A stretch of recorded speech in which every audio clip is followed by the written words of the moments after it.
Good morning. Welcome to Budget Informants. Can I welcome our guests? I'll go through them individually in a moment, and welcome to members of the public who are in the gallery. The main topic of discussion today, as you know, is Transport for London's capital projects delivery, but we've got a few short items of business that will take a few seconds to whip through first. So first thing is, item 1 is apologies for absence and Chairman's announcements. I know that we've had apologies from Assemblymember Duval, for whom Assemblymember Onka Sahota is substituting. Thank you very much. Assemblymember Sian Berry has put apologies in, and Assemblymember Caroline Russell is joining us. Thank you as well. And I gather that Assemblymember Eshalomi is running slightly late and will be joining us shortly. I believe that's all. Item 2 is declarations of interest. Members, are there any other declarations that you wish to add to what's in the agenda for today? No. Thank you. Item 3 is the minutes of the previous meetings held in May and June of 2019. Can I sign those as a correct record? Agreed. Thank you. Item 4 is a summary list of actions. Can we note the list of actions on the agenda? Noted. Okay, item 5. The main item for today's agenda is TfL Capital Projects delivery.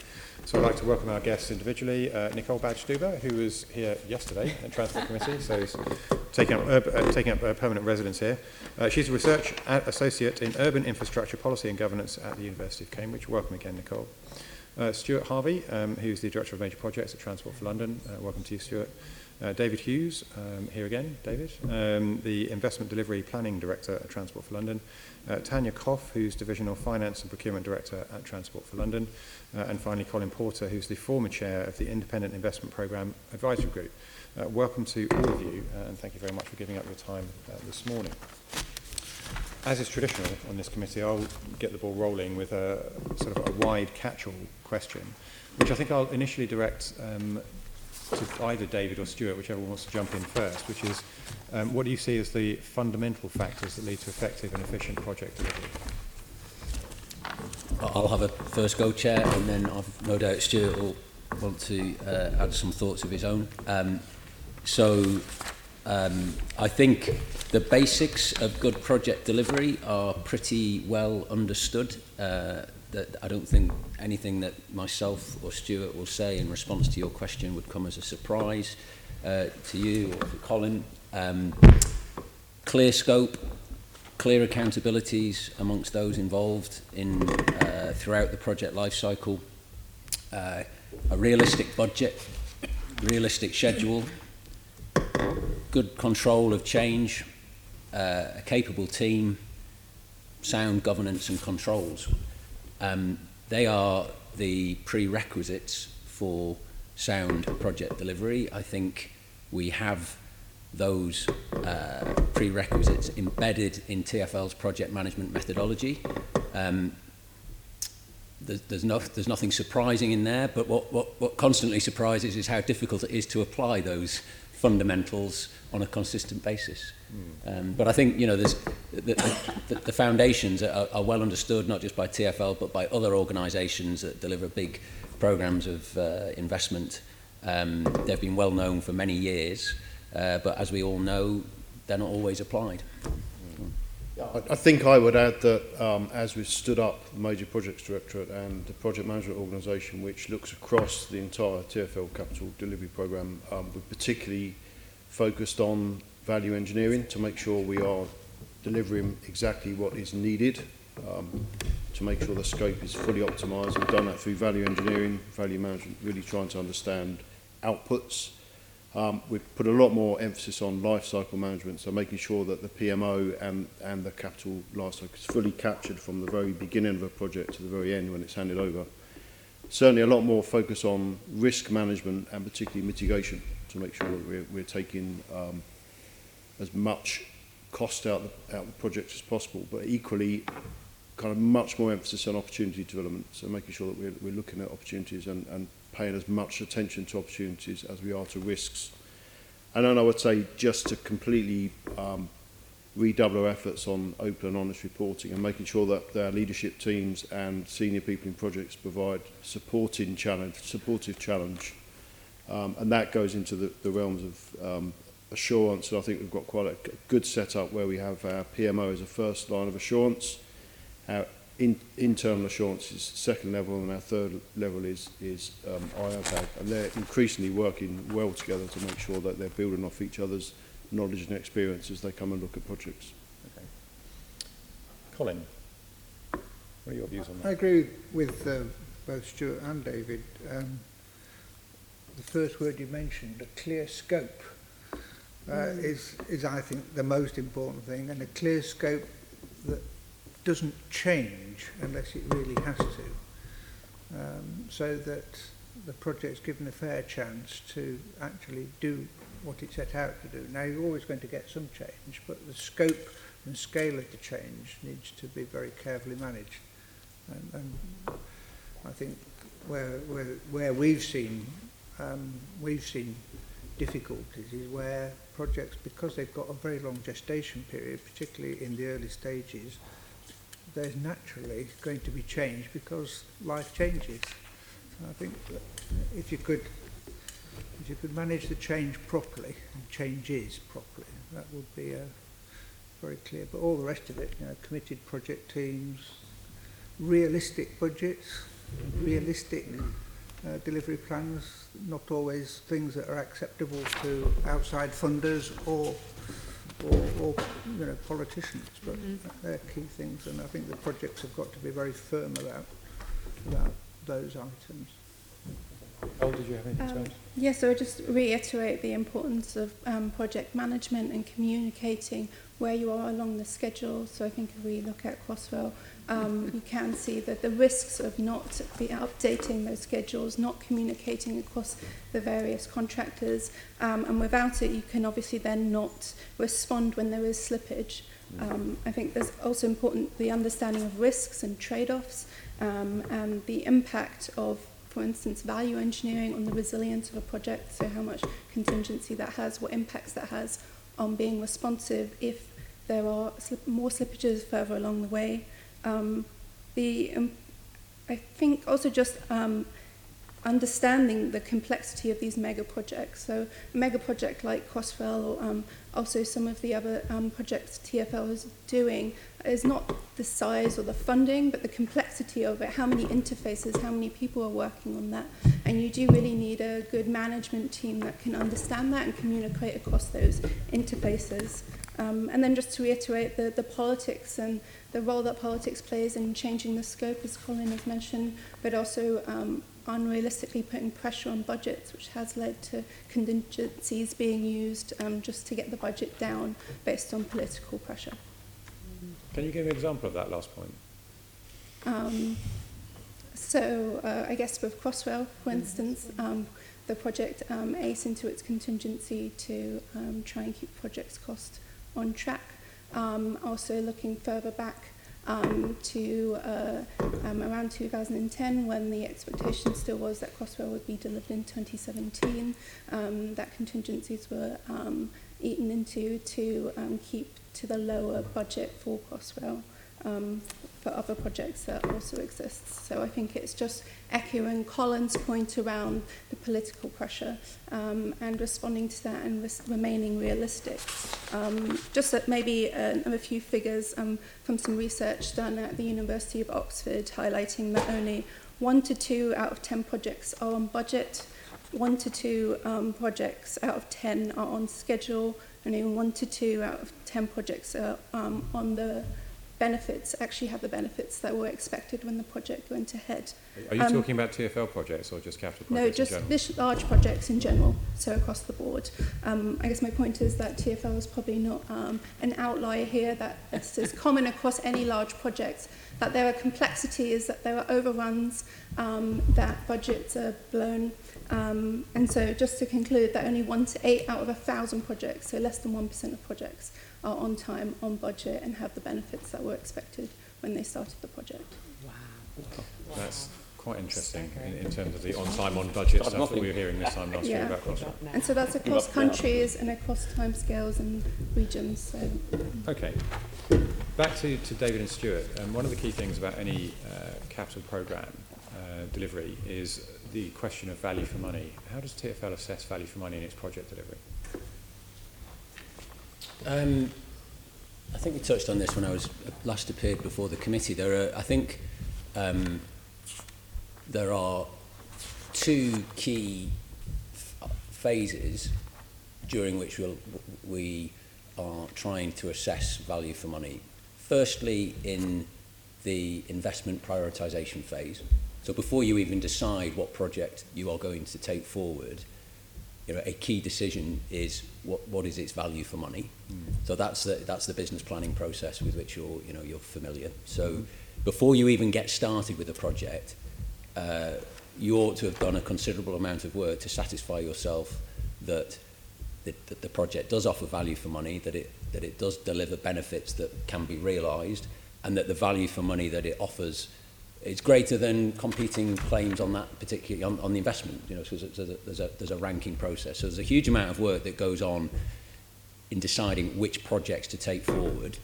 So before you get through the starting gate, really, in terms of project delivery, we ought to have satisfied ourselves that, provided the project is delivered well, this thing does offer value for money. The output, the benefits that are delivered are worth the investment.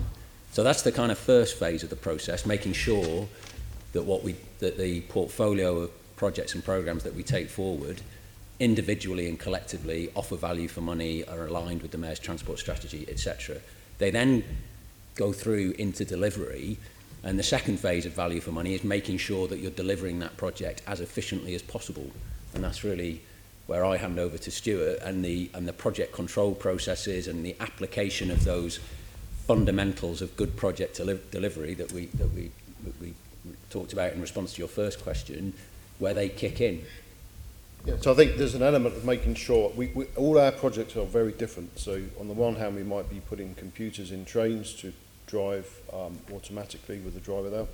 On the other hand, we are driving tunnels, so that they're quite difficult to benchmark against each other. But where we have got similarity, and a good example is Signum, we have taken a benchmarking approach to make sure that we're always striving to do a project on a unit basis cheaper than one we've done before.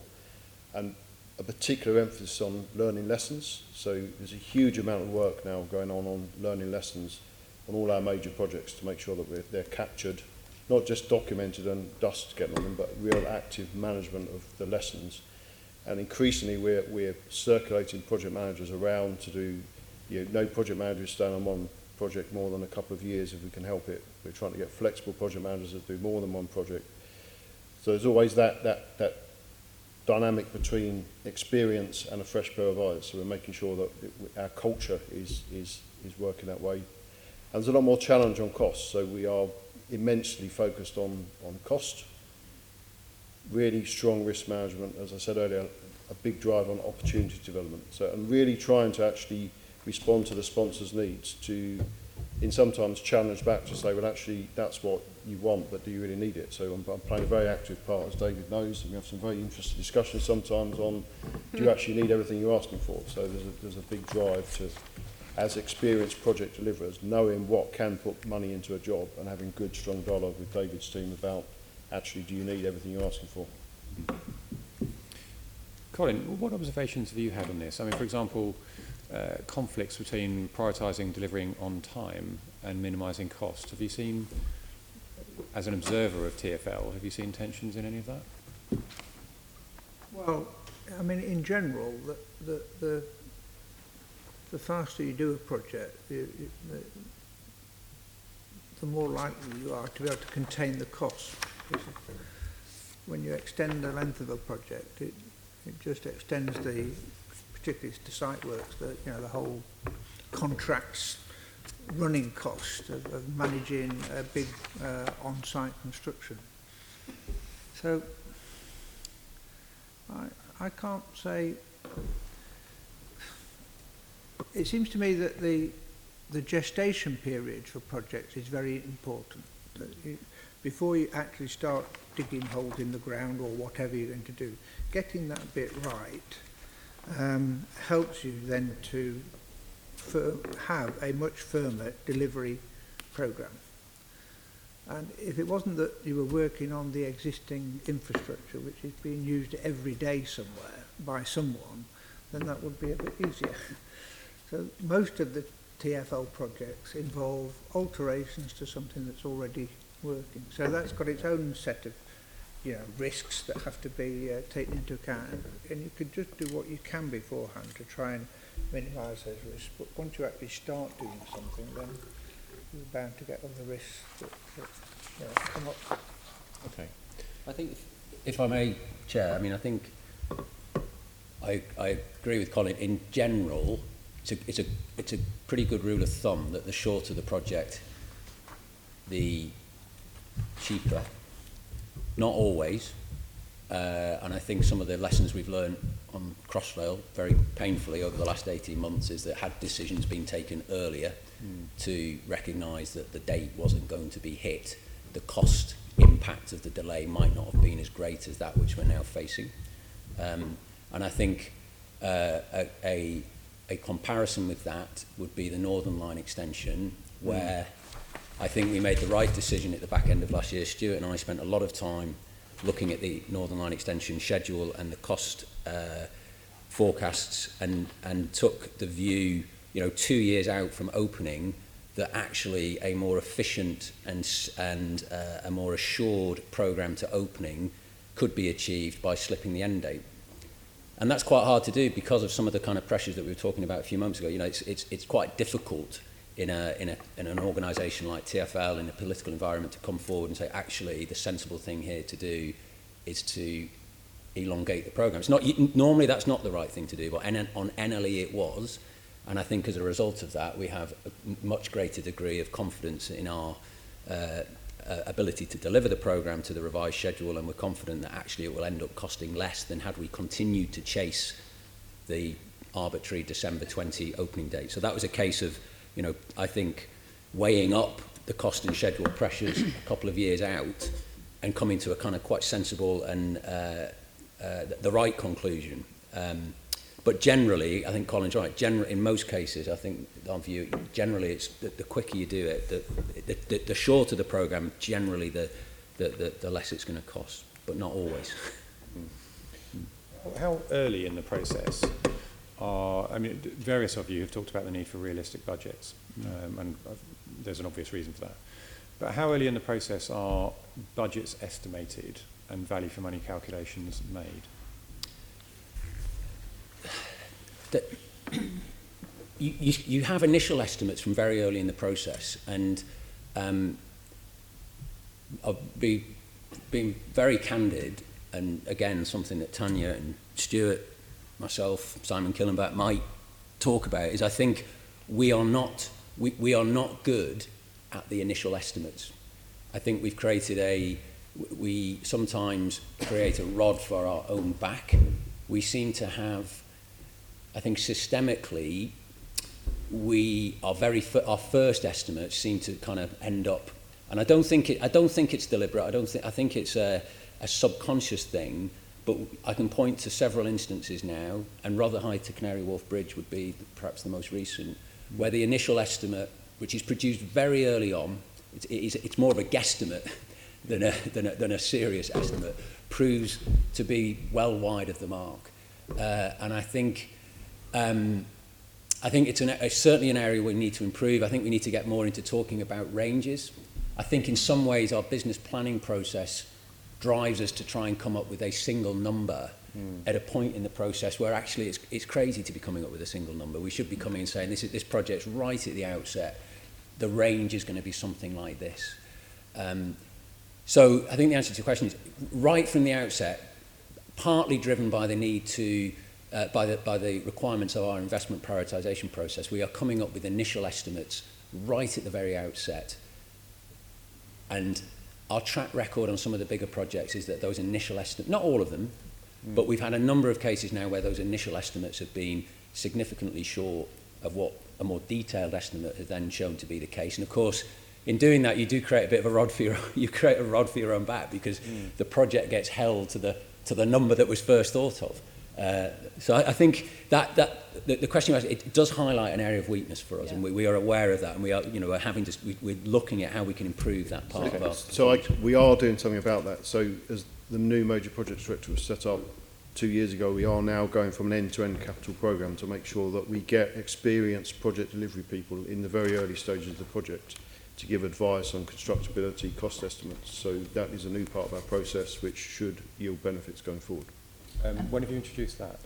So it's been slow progress, but any new project that's started in the last 6 months will undergo that process. So we've got an area that's called project initiation in major projects, and we make sure that we work with city planning or the sponsor, if that's where the projects come from, and we make sure we populate the feasibility stage with experienced people that have done it before, that have seen cost outcomes to try and address that problem more and more. Tanya. And we do, if I can add, we do use professional estimators and people in our early estimating, but a lot of the rough order magnitude is also assumptions around risk. And I think one of the key areas, as Stuart alluded to before, where we're trying to review our risk process, is making sure through those early stages of projects that as more risks or opportunities become identified, we're refreshing those estimates with the benefit of greater knowledge that we have. Okay. What are the consequences of making an early assessment and getting it wrong? Well,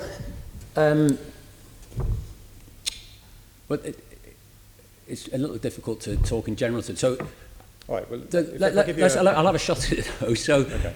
I think you can end up, I suppose, in the prioritisation process, you end up taking forward the wrong project. Yeah. So if you've got project A and project B, you decide to take forward project A based on an estimate that turns out to be wide of the mark, then you've crowded out potential to invest elsewhere. The money's not lost. Yeah. Now, I guess this inexorably takes us towards Rotherhithe to Canary Wharf. So what's I think, I'm not going to try and portray this as a success, but what for people like myself and Stuart, I think for Stuart, Tanya and myself, what did work in that process is that the gate process and the control process and the requirement to do a lot of this early stage work that Colin talks about flushed out the fact that the initial estimate was significantly undercooked and enable us to make a decision at an early stage prior to having committed to the contracts. So you can back out. Still, there's money being spent on the project, not wasted, but we spent money on getting the project to this stage. But what it has demonstrated is that the review, the control, the assurance processes flush out the fact that the initial estimate was wide of the mark. Far, far worse if those control processes had not been effective and we had got all the way into contract on something which then and then the cost escalation manifests itself, because then you really do have a disaster on your hands. So I think it is failure to get the initial estimates right is a problem, primarily because you then spend time and effort developing schemes that perhaps if your initial estimate was better, you might not have invested that time and effort in developing them. You've got the safeguard of your gateways and your controls and your independent assurance to try and make sure that before you commit to a project, because there's quite a long process, and Colin's absolutely right, absolutely key to successful project delivery is getting these early stages right. So there is rightly quite a long gestation period, such that by the time you are committing to major contracts, by that stage you need to be really confident in what your estimates are and what your schedules are. And actually, you should. We track how many projects get a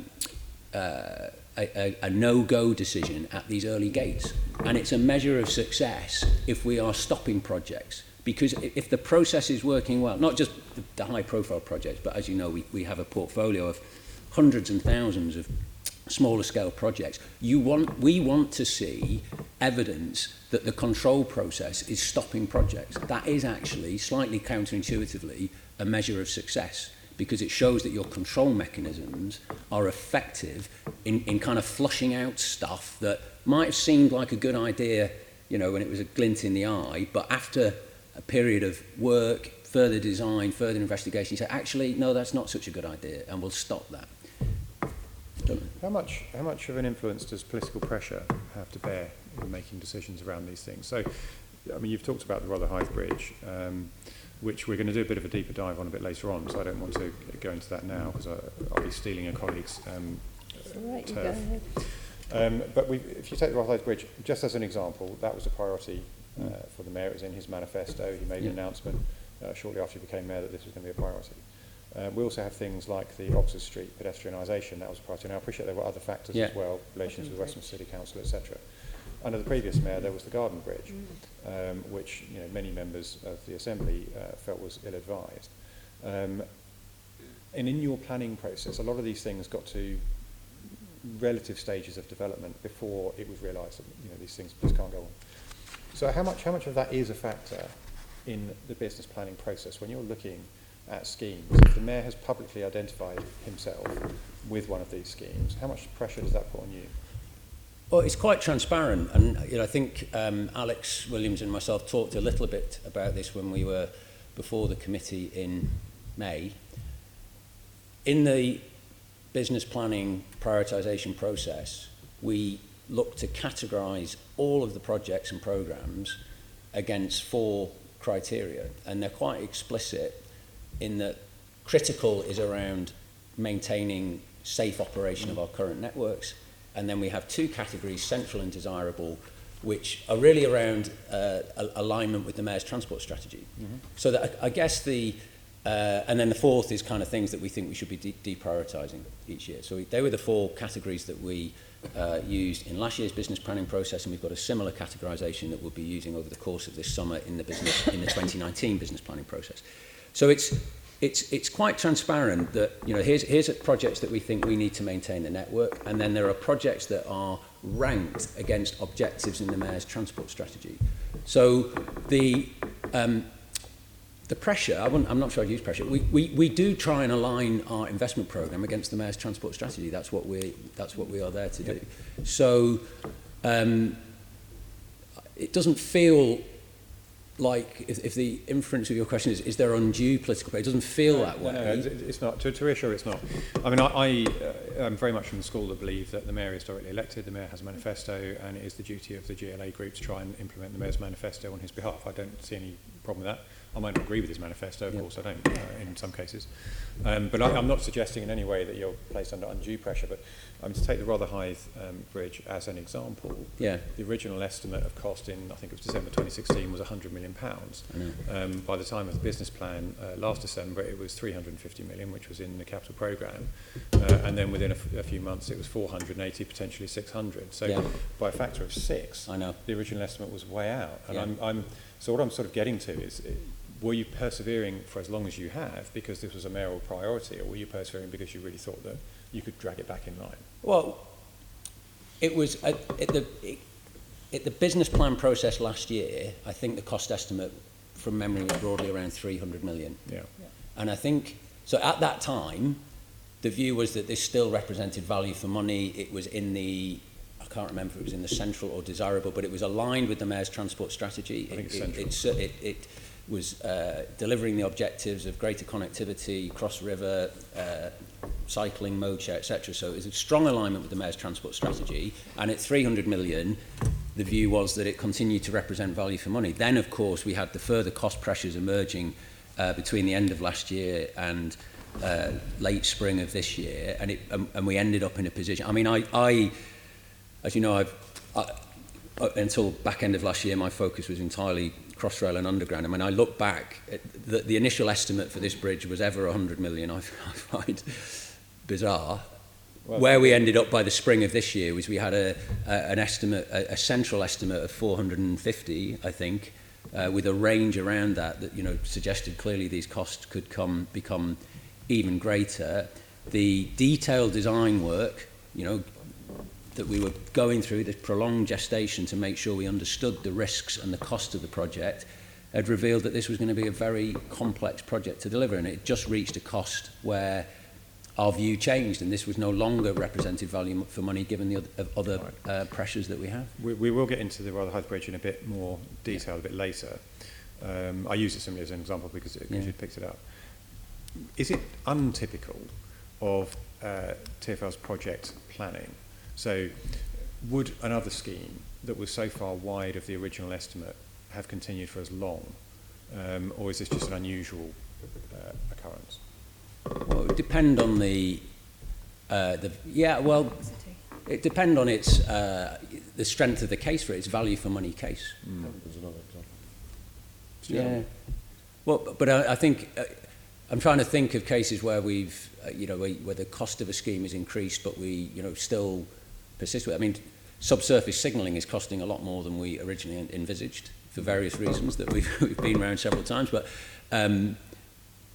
we didn't abandon the subsurface signalling project when we realised that our initial estimates, based on a contract with Bombardier, were way wide of the mark. The requirement to go ahead and do the subsurface signalling remained valid, even at a significantly greater cost than that which we'd originally anticipated. So it's, I think if there's a strong case for the scheme, you'll persist with the scheme, even if faced with cost escalation, until such point in time where that cost escalation becomes unaffordable or fundamentally undermines the value for money case, which is, I think, where we ended up on Rotherhithe to Canary Wharf. Okay. I'm just wondering if Colin and Nicole have got any observations on this.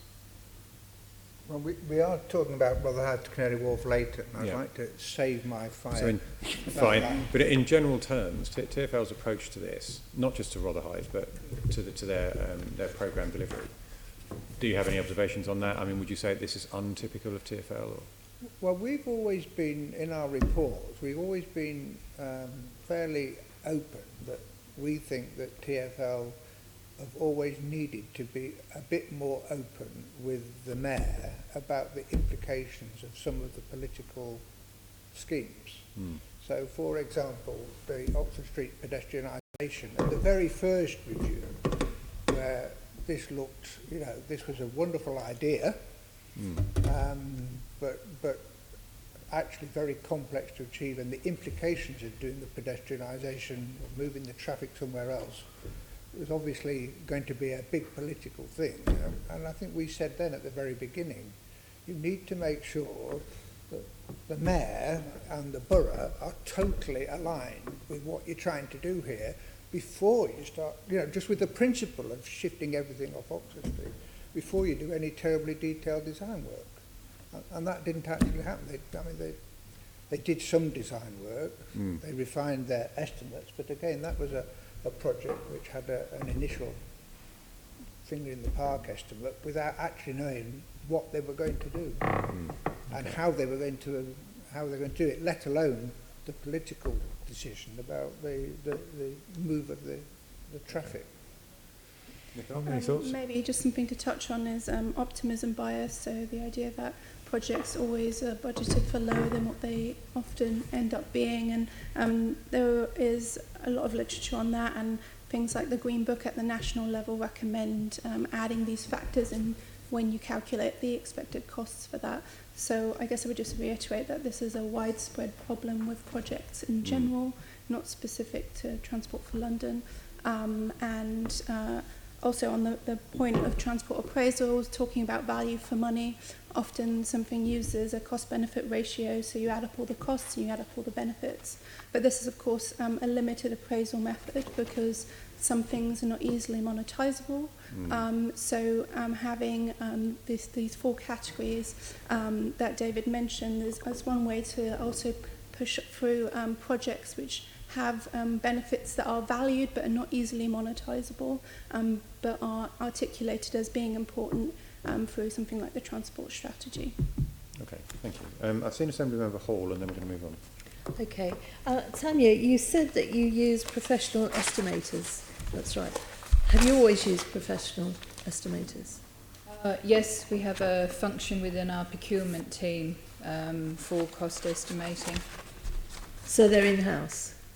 We have a combination. We're trying to develop more of our own through an apprentice scheme in recent years.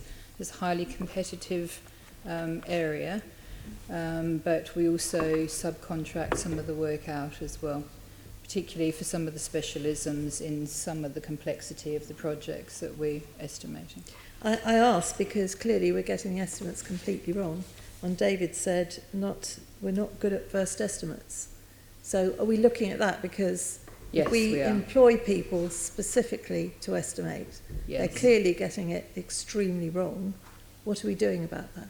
So we are currently running an internal audit on the function to understand what the issues are, and we're also putting a plan together as part of the wider commercial transformation and the change to procurement and supply chain within TfL to strengthen that capability, to strengthen our capability in procurement across the piece, but certainly recognise that cost estimating is one of those areas as well.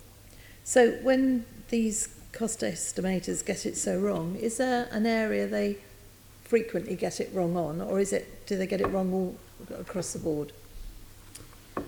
You probably have more insight into that, Stuart, but I think So they get a lot right as well. So we should look at our stations. Yes, but we're actually critiquing that and looking, because if you just look at the Rotherhithe Bridge, to go from 100 million, which you say, David, when you looked in there, you thought, how on earth are they going to do it for that? Yeah. So but it's a shame nobody else within the team also thought, whoa, hang on, that's completely wrong. You know, we've got to look at this, because clearly something's going wrong somewhere.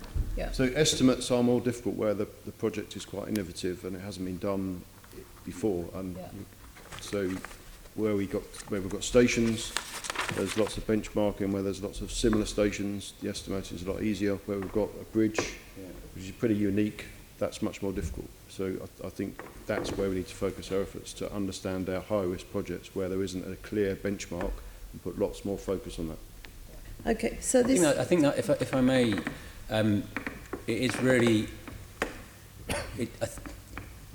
So TfL, as you know, has a huge investment programme, and it spans from very major infrastructure programmes like the Northern Line extension through things like ULEZ to very small scale schemes. You know, I was interested to hear Nicole's comments about, you know, the proportion of projects that are delivered to time and schedule, mega projects, I think you were saying. Yes.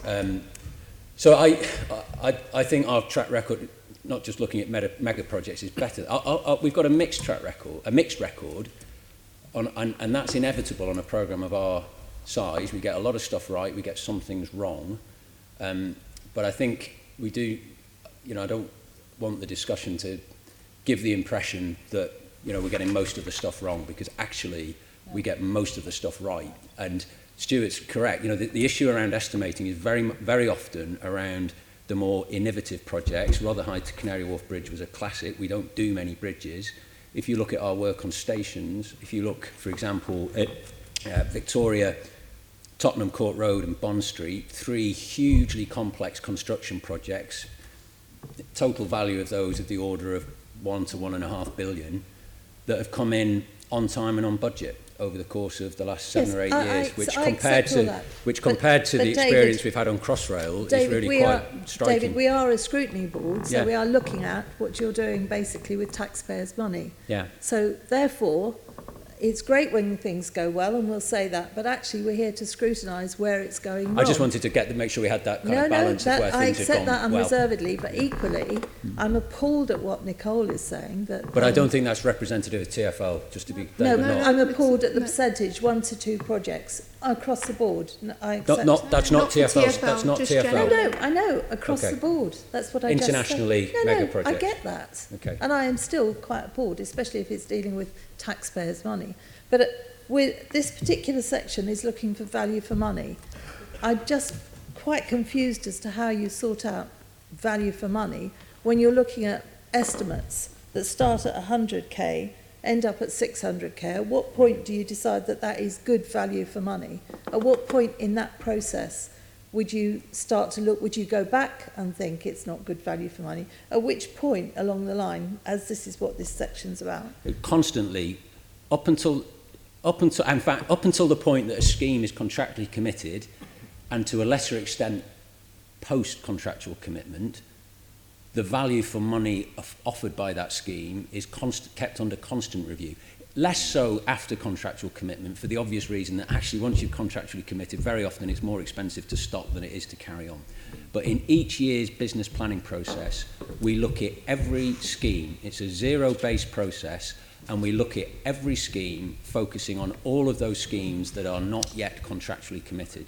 So they're kept under review constantly throughout this initiation and development phase to make sure that we capture and stop projects that no longer offer value for money. Okay. I've just got one quick point to pick up from something that I think it was Stuart said. You said you focus on risk management and you take out as much cost out of projects, beg your pardon, as you can. Does that mean that during projects you drop parts of the projects off in order to stay in line financially?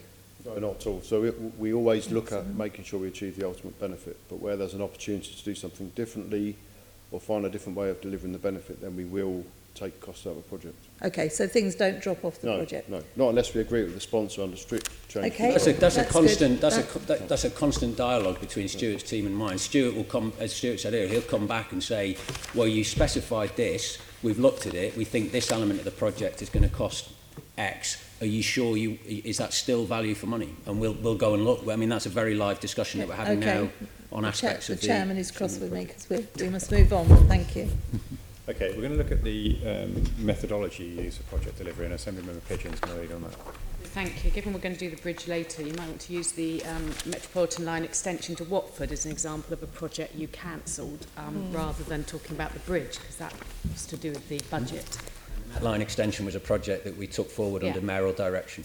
Yes, so that might be a useful example in this, rather because we are going to do more on the bridge later. Some of this you may have already touched on, but in terms of TfL's sort of methodology, you use Pathway as your integrated project, programme and portfolio delivery methodology, and it's based on accepted good practice in project management. So perhaps, David, you could outline to you what are the key elements of best practice for good project delivery? Or Stuart, maybe. Possibly Tanya. one for Stuart, actually, if that's... Yes, Stuart. The Pathway has been around for some time, and it's based on project management principles that are well known and well established. We have recently reviewed it as we went through our transformation of PMO. So Pathway is made up of products which allow for a consistent application of good project management practice. So our large projects need to use all the products, our small projects would use some of the products. So there's a project management manual, there's products that go with it, and there's a knowledge portal to make sure that you pick up all the lessons learned, as I said earlier. So we've had Turner and Townsend that came in and did a short piece of work to look at our pathway to make sure it fit. Who did that work? Turner and Townsend. Right. As part of our transformation of PMO. So we looked externally and benchmarked Pathway with other best practice, and they were very complimentary about the process, and we got a tick that it was portraying best practice. Okay, it's very, if I may, it's very, as Stuart says, it's a standard methodology that Colin, I'm sure, would recognise is used widely elsewhere. We call it Pathway, Network Rail call it GRIP. It's a standard process that aligns with APM, Association of Project Management Best Practice, etc., etc. Key to it is these gates. So you have a series of gates at different stages of the project, and it's gate 4 or 5 when you actually commit to delivery. So Five. You have a number of checkpoints really, at which you are formally reviewing the deliverability, the cost, the schedule, the risk, and at each of those checkpoints, it's a go, no-go decision, and it's quite late on in the process before you actually commit to delivery. And that's why, as I said earlier, actually a measure of success is how many projects you're stopping through that process. And these gates are not just the project delivery people. We have PMO there, we have engineers there, we have commercial there, we have finance there, we have the sponsor there. So there has to be agreement, and actually the chair sponsors the gates until they get into delivery, and then they're sponsored by a project director. And also, IIPAG participated in each of those major gates. So IIPAG in recent times has been taking part at those gate stages. Oh, yes. Well, they've Right. always done that. Okay. What I'd like to understand here, first of all, you said you'd had this piece of work done that looked at the project management scheme and said it was good compared to others. Whether we could see that piece of work, I thought that might be useful just for us to understand how they've compared your methodology with others. And then let me just understand, so at these different gates, you have a committee meeting, you get all these key people together. Are there notes for that? So could we follow a project or two and see what happened at each of those gates? Yeah, so there's a checklist for everything that needs to be considered at each gate. It's pass or fail or conditional pass. That's documented along with any actions that need to be taken place. And there would be notes from that meeting with the checklist? For each of the gates that have taken place, yeah. Yeah, so it might be useful for us to pick some projects and whether we could then see how this process is working in practice.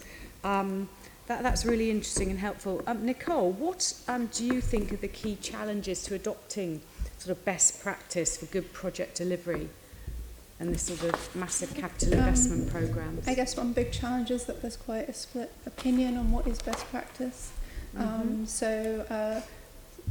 One school of thought is that you need to be really define that the early stages and limit the scope as much as possible and then have fixed contracts and manage risk that way.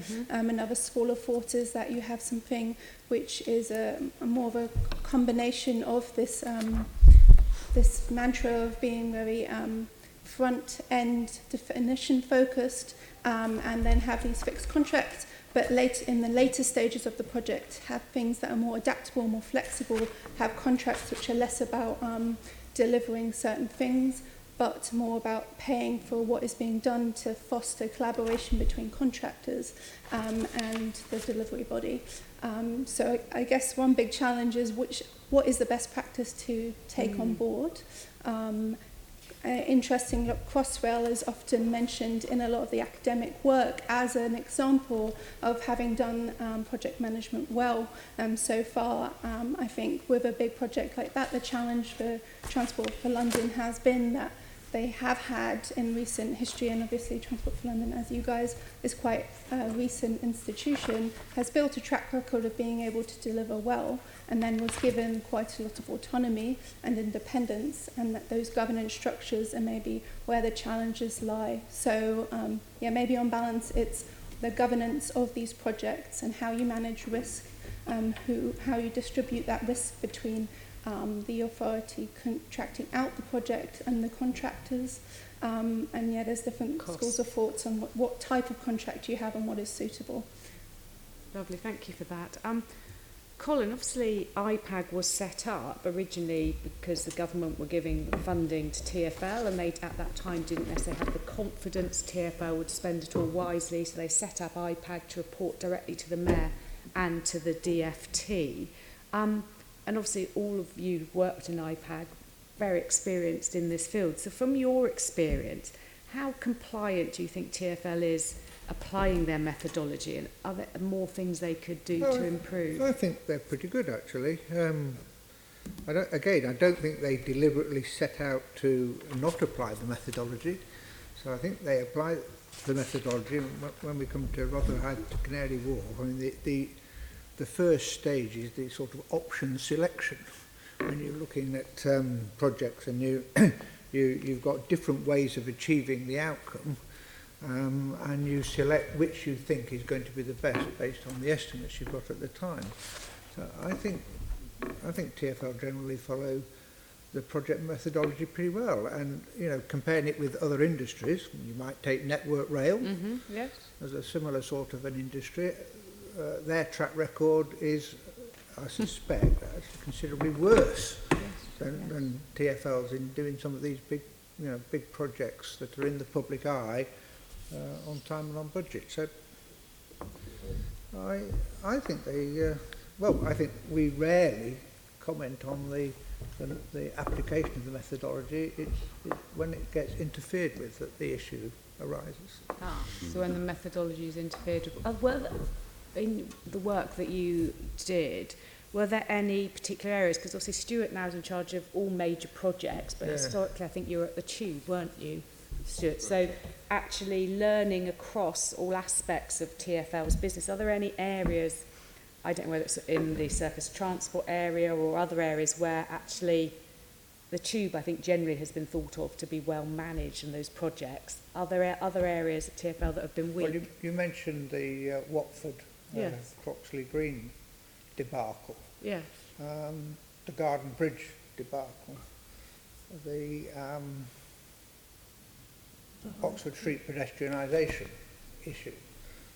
Those are all projects that have got a big political element in them. So I just wonder whether the ones that have got the political drive and push, as opposed to the day job of keeping the underground working, are the ones where there's a greater risk. And I think that's where being open and honest and upfront with the status of your estimates and your honest thoughts about the value for money upfront would really pay. Because I can remember my predecessors, chairs of IIPAG, saying that the Crotchley Green extension was a project waiting to go wrong 7 years ago. Yeah, well, I think we agreed. And, but that was a project that TfL was instructed to take on under mayoral direction. So I think in a way, Caroline, you suggested we talk a bit about the Met Line extension. In a way that demonstrated the processes worked to an extent, in that they evidenced that they had significant cost escalation, that there were significant risks, and TfL therefore went to the then mayor and said, look, this is, we don't think this stacks up on its own merits. And it was the decision of the then mayor, for various reasons in play at the time, that he would mayorally direct us to take on the Met Line extension. So the Met Line extension was a sorry saga, I agree, but not one really of, I would argue, not really one of TfL's. I wouldn't use it to judge our processes, because I think our processes were flashing red as well, and saying this has got a lot of problems. It does. It's the whole thing we were talking about, where the mayor, the politics, we're talking in this, but if a mayor directs you to do a project because that mayor wants that delivered, and that's, they're going to get re-elected or not on that, and you're saying it doesn't stack up, it's where the decision making falls in that. But it's transparent, isn't it? It's transparent, and the mayor was very clear about it. I remember the discussion in the TfL board, in open session of the TfL board. He was very clear and said, this is my decision, because I was getting a bit of a tough time from some of the members. And I remember Boris Johnson saying, as chairing the board, saying, lay off David, this is my decision. So I think it's transparent when that political decision is made, but that's not a reflection on our control processes. Your process is flagged, there are issues with it. And to be fair, on that project, the estimates came from elsewhere. You took over a project, didn't you, that had been developed elsewhere? Could I just pick up Nicole. On your question about best practice, just to pick up on what Colin was saying about politics, having a really hard deadline, a very specific and political deadline, is a real challenge to projects. Obviously, it puts a lot of pressure on it, which if you have this triangle of time, budget and quality, puts a lot of pressure on having things to quality, but then increasing the costs of delivering that on time. And I think with a large project like Crossrail, but also we've seen more, looking back in more recent history here in London, the Jubilee line extensions are both examples of where you've had a large railway infrastructure project which had a very hard deadline, or one that was being imposed, and therefore there was a lot of cost escalation. Okay, thank you for that. How do you think TfL can demonstrate that it's managing capital projects effectively, efficiently and economically? And I think given the context of Crossrail, whether you like it or not, it does impact, and you can say it's nothing to do with us, or we were warning, whatever. It's still, I think, put a spotlight more on some of these major projects. So how can you demonstrate that the projects you're managing are being done in that efficient way? I think we could do.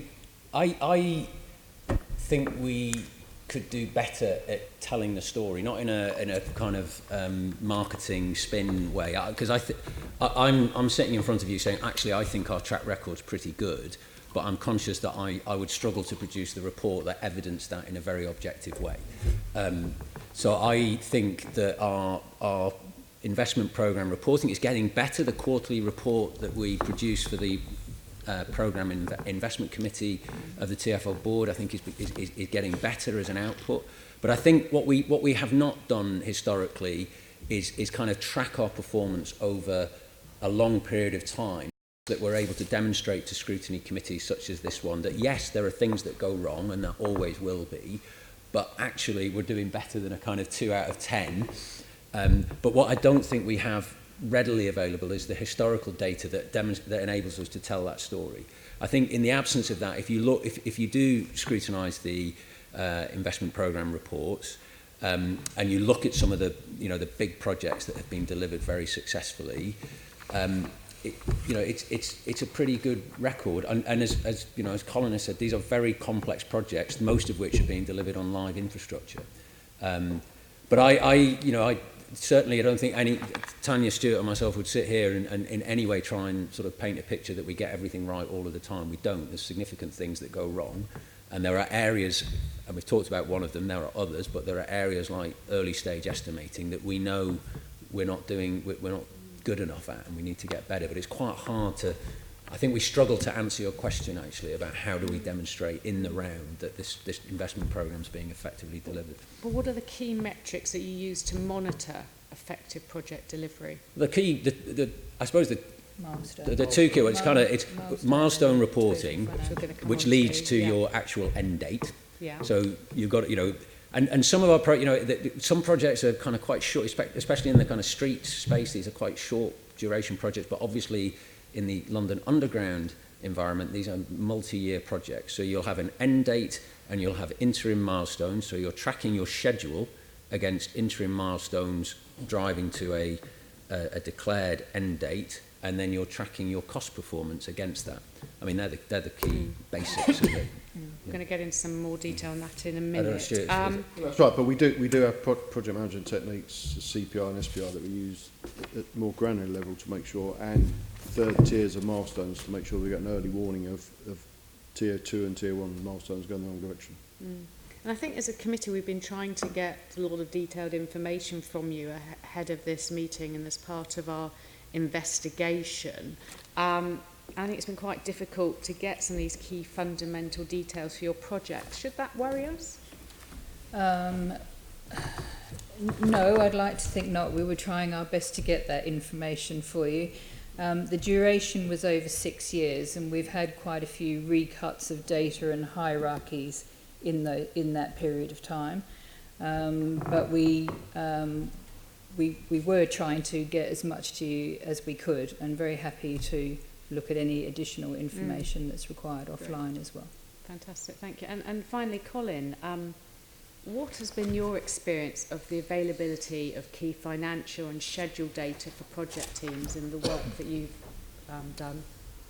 It's definitely got better actually, because again, some years ago, if you looked at the investment project report, it was always reporting history. And now, given that they are a prepared report and they've got to be prepared in advance of the PIC meetings so that they can all be circulated in good time, it's always a month out of date. But I think it's better than it used to be, and I think that they're more upfront with the things that are going wrong and the cost implications of what's going wrong than they perhaps were 5 years ago. Okay, thank you. Okay, we're going to move on and talk about schedule performance now. Assembly Member Russell. Yes, so we just started to touch on milestones.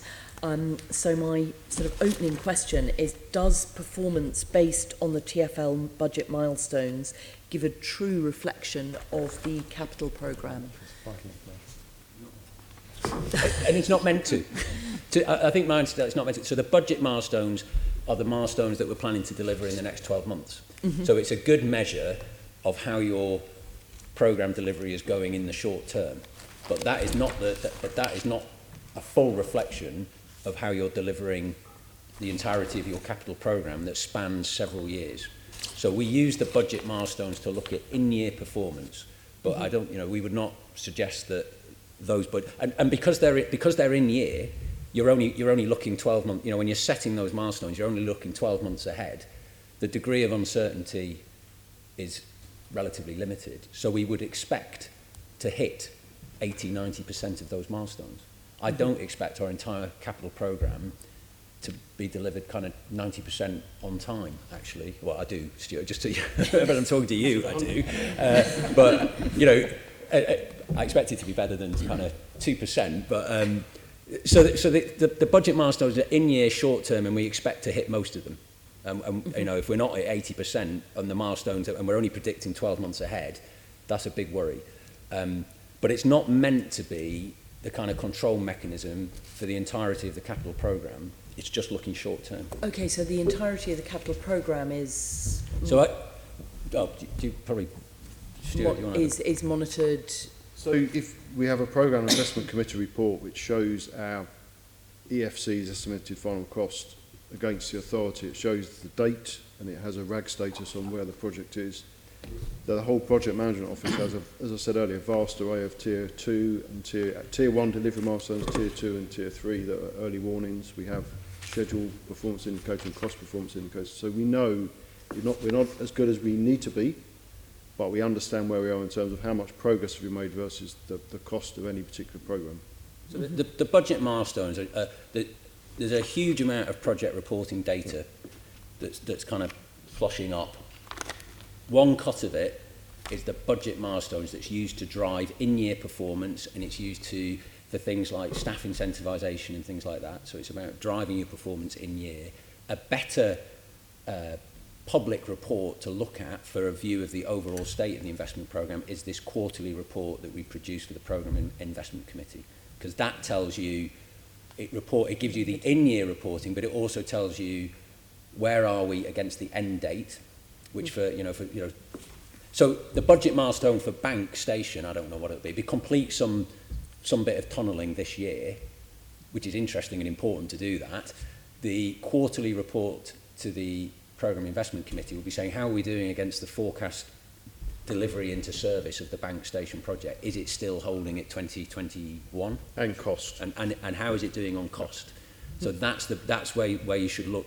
So I think the investment programme report does give a pretty good reflection of the overall state of the investment programme. It's getting better, that report, but I think we can make it better still, actually. Do you think it picks up, because obviously something like Healthy Streets, which is a much smaller overall budget than sort of some of these big tube upgrades or some of the other really big, long projects. Do you think that you're able to track delivery on things like Healthy Streets? It is undoubtedly harder in some ways to track performance against these portfolios that are comprised of several hundred very small schemes.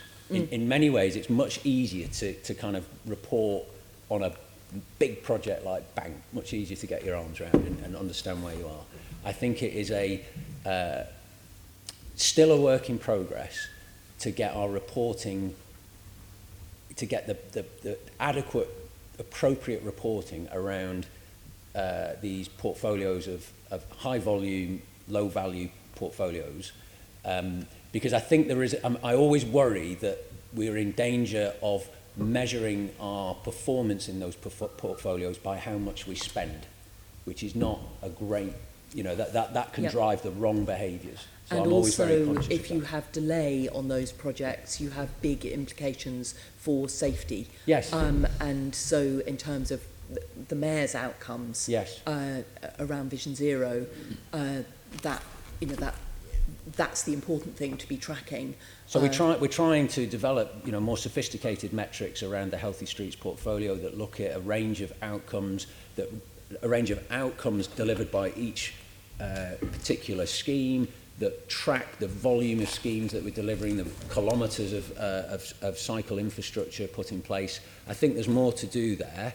I do think that there is still a tendency to measure our performance by spend and really get extreme, you get very fixated on underspend in a year. But underspend isn't necessarily a bad thing, is my starting point. It's better that the money's spent well than that it's spent in a hurry. So I think there is still quite a bit to be done, I think, to get better metrics around these portfolios of high volume, low value schemes. Yep. It's a tougher challenge, actually. Thank you. Well, this kind of leads on to the next question, which is, what was the reasoning behind revising the key budget milestones from 83 in 2018-19 to 40 in 2019-20? In terms of the number, 80. Yeah. So From memory, it was making sure that the Tier 1 strategic milestones had real purpose to someone reading that document outside of TfL. So, you know, to put something which is, we've signed a contract with somebody is not that relevant. So we've tried to make them more relevant and understandable, and that's meant that there are less than there were the year before. Okay, and so what do you think is the right number of milestones to reflect the capital investment programme?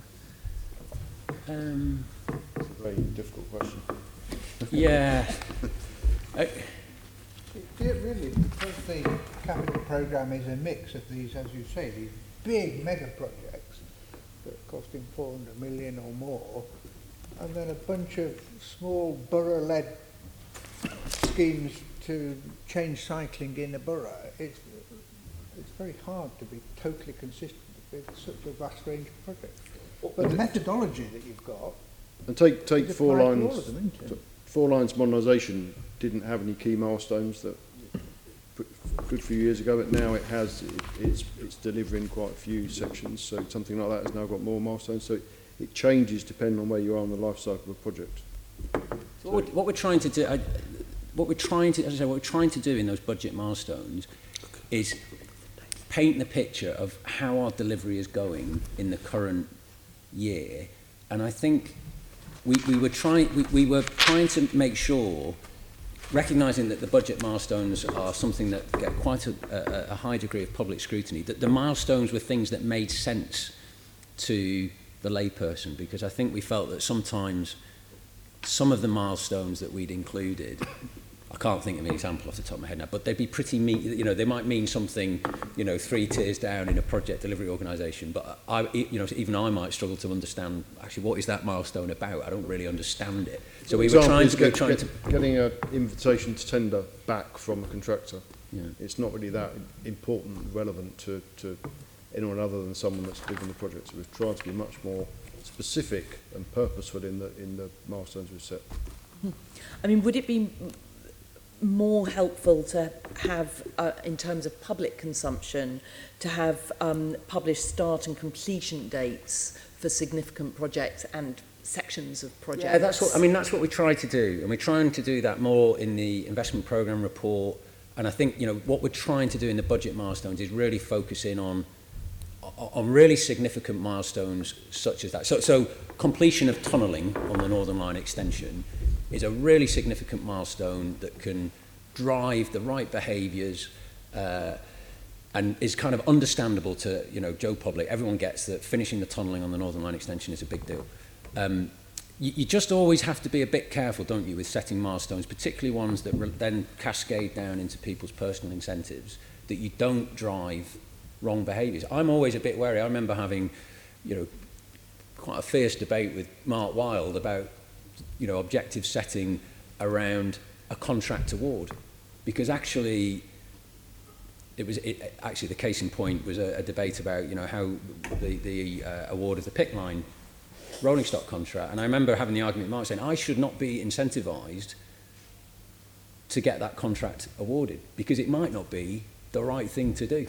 So you've got to be a bit careful with milestones, that you're not actually inadvertently driving the wrong behaviours. You want people to always be acting in the best interests of the project in the round and of TfL. So I'm a bit wary about some of the milestones. We should try to link them to specific pieces of scope delivery, and particularly risk events or retirement of risk events. So the tunnelling is a really good example because it closes down a higher level of risk in the project for conditions you might find in the ground conditions, and therefore a greater and also a higher cost potentially than the next phase subsequently in the project. So we're trying now to target more of the milestones to those sorts of events which signal that there's been a successful part completion and we're moving into the next phase, and that might have different attributes to it. You talked about de-scoping. Is there, when these milestones move, is there, do you kind of, yes, are you, are there bits of projects that then are being shunted into the future? That can happen, but by, you know, that would be a conscious decision to de-scope an element of a project. If you're faced with a cost and a schedule pressure as the sponsor, client, internal client for the project, you can accept the later delivery. There's some basic, you know, generally at a high level, there's some basic options. You can accept the higher cost, which means you have to reprioritise your programme because something else has to give to accommodate that higher cost. You can accept the later delivery date because you might think that in the round that's the right thing to do. Or you can take out some of the scope, and you know, something that you might at the beginning of the project have felt was essential, you may decide actually, given the cost pressure, we don't actually want to spend that money to deliver that element of scope. So yeah, those options are always available to you, and that's a thing that you keep under review. And you know, that's something Stuart and I were, you know, in the full midst of the delivery of the 4 lines modernisation signalling programme, we are in constant discussion about whether all of the requirements are still justified, or whether there might be other ways of de-risking the project by taking out some of the more challenging aspects of scope. Is something that will keep continuously under review.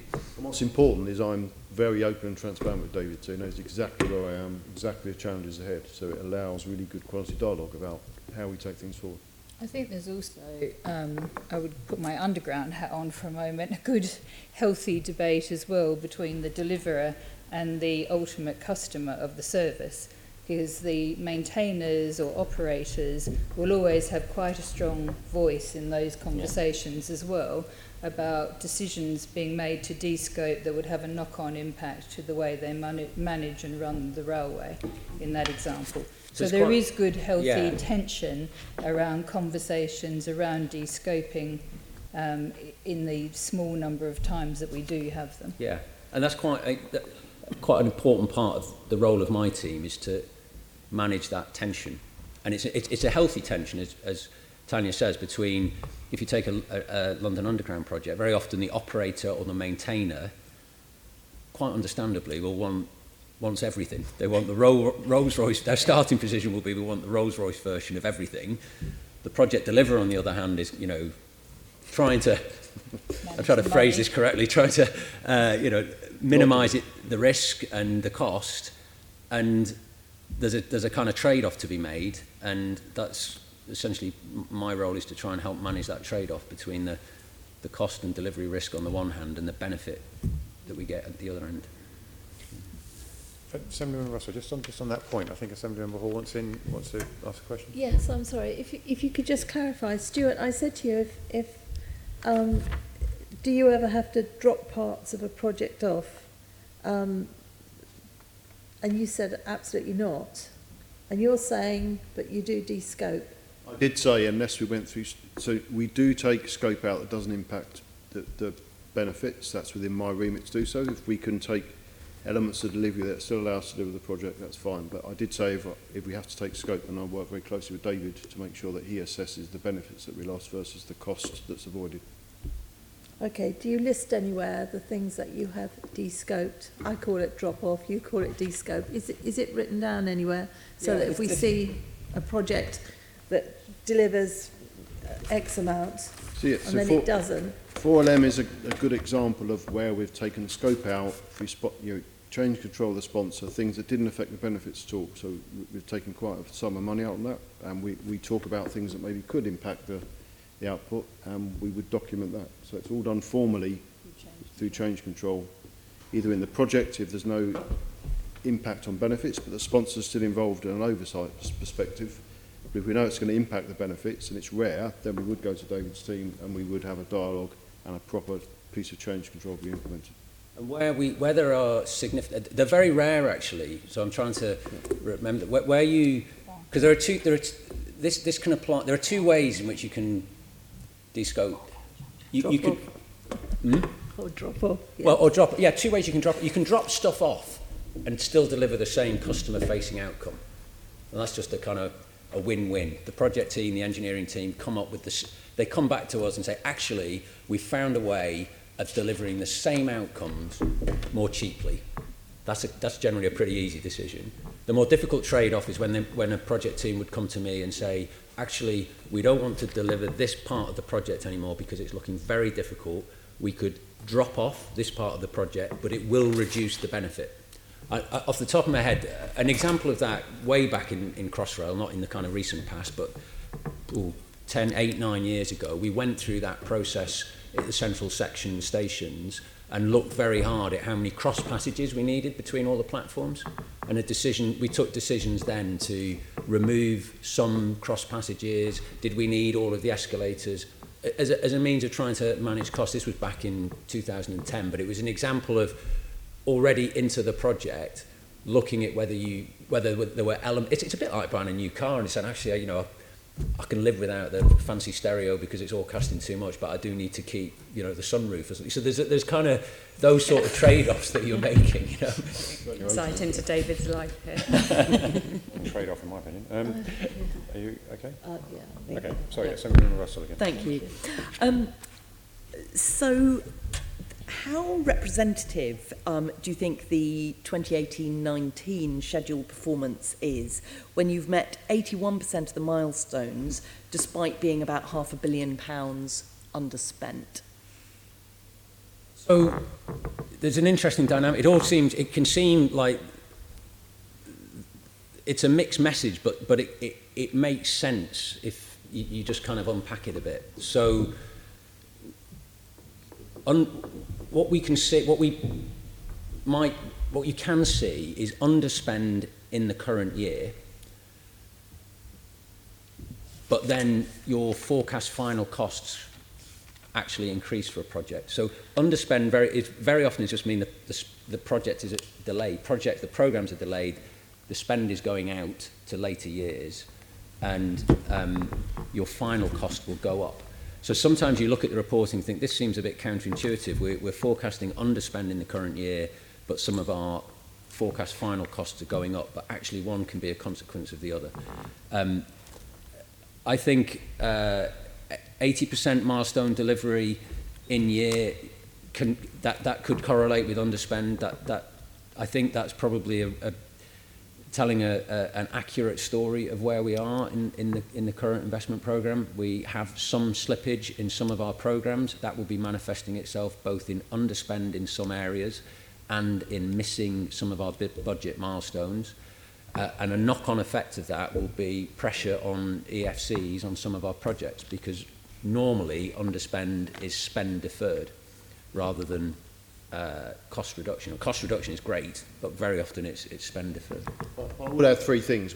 Our risk management is a lot stronger now, so we are managing to deal with the risk in a much more appropriate way. That means we're not spending as much as we need to. We're also driving a lot more. When you say we're doing this now, is this very very recent? Or? At least 2 years since we put in a new project management structure. We're also driving opportunities with a lot more vigour, which means that sometimes results in spending less money.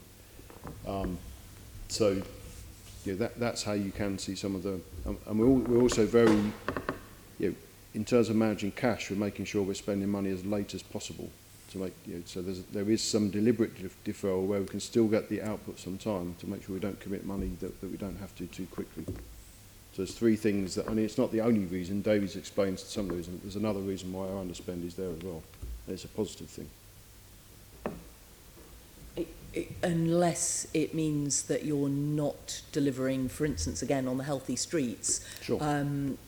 You're actually not getting those safety benefits, and you're also extending the period during which you've got roadworks and therefore more risk in terms of, particularly in terms of vulnerable road users. Yeah.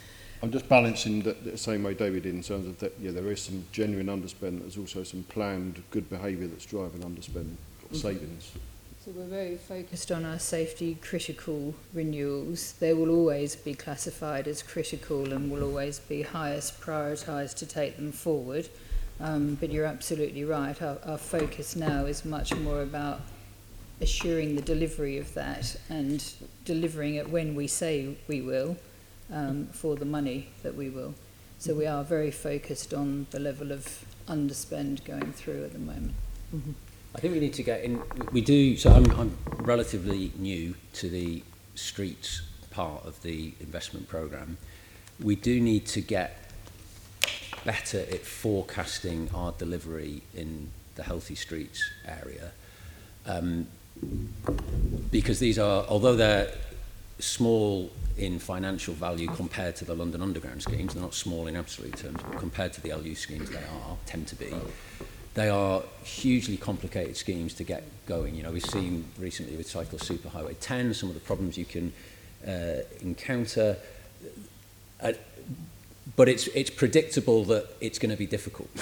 So I think in our programming, and we try and account for that by applying this technique of over-programming, but that is a kind of suboptimal way of going about it. It would be far better to get your initial, your kind of, to have a more robust view of what you might realistically deliver in each given year, so that you weren't in this position of underspend. And I worry the kind of, underspend, it can be, it's obviously underspend is great if you're delivering stuff more cheaply. Underspend if your schedule if it's caused primarily by slippage in schedule is a bad thing because the benefits are delayed. It could cost more.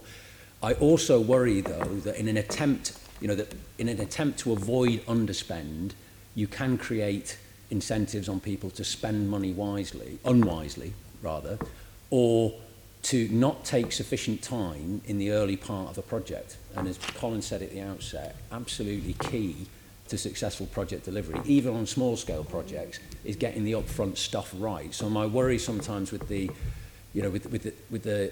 whole process that we have around forecasting delivery in healthy streets is that we could inadvertently create pressures that lead us to make suboptimal decisions that then come back and bite us, because you actually don't stop the project or you don't do the necessary work up front that de-risks it when you get into delivery.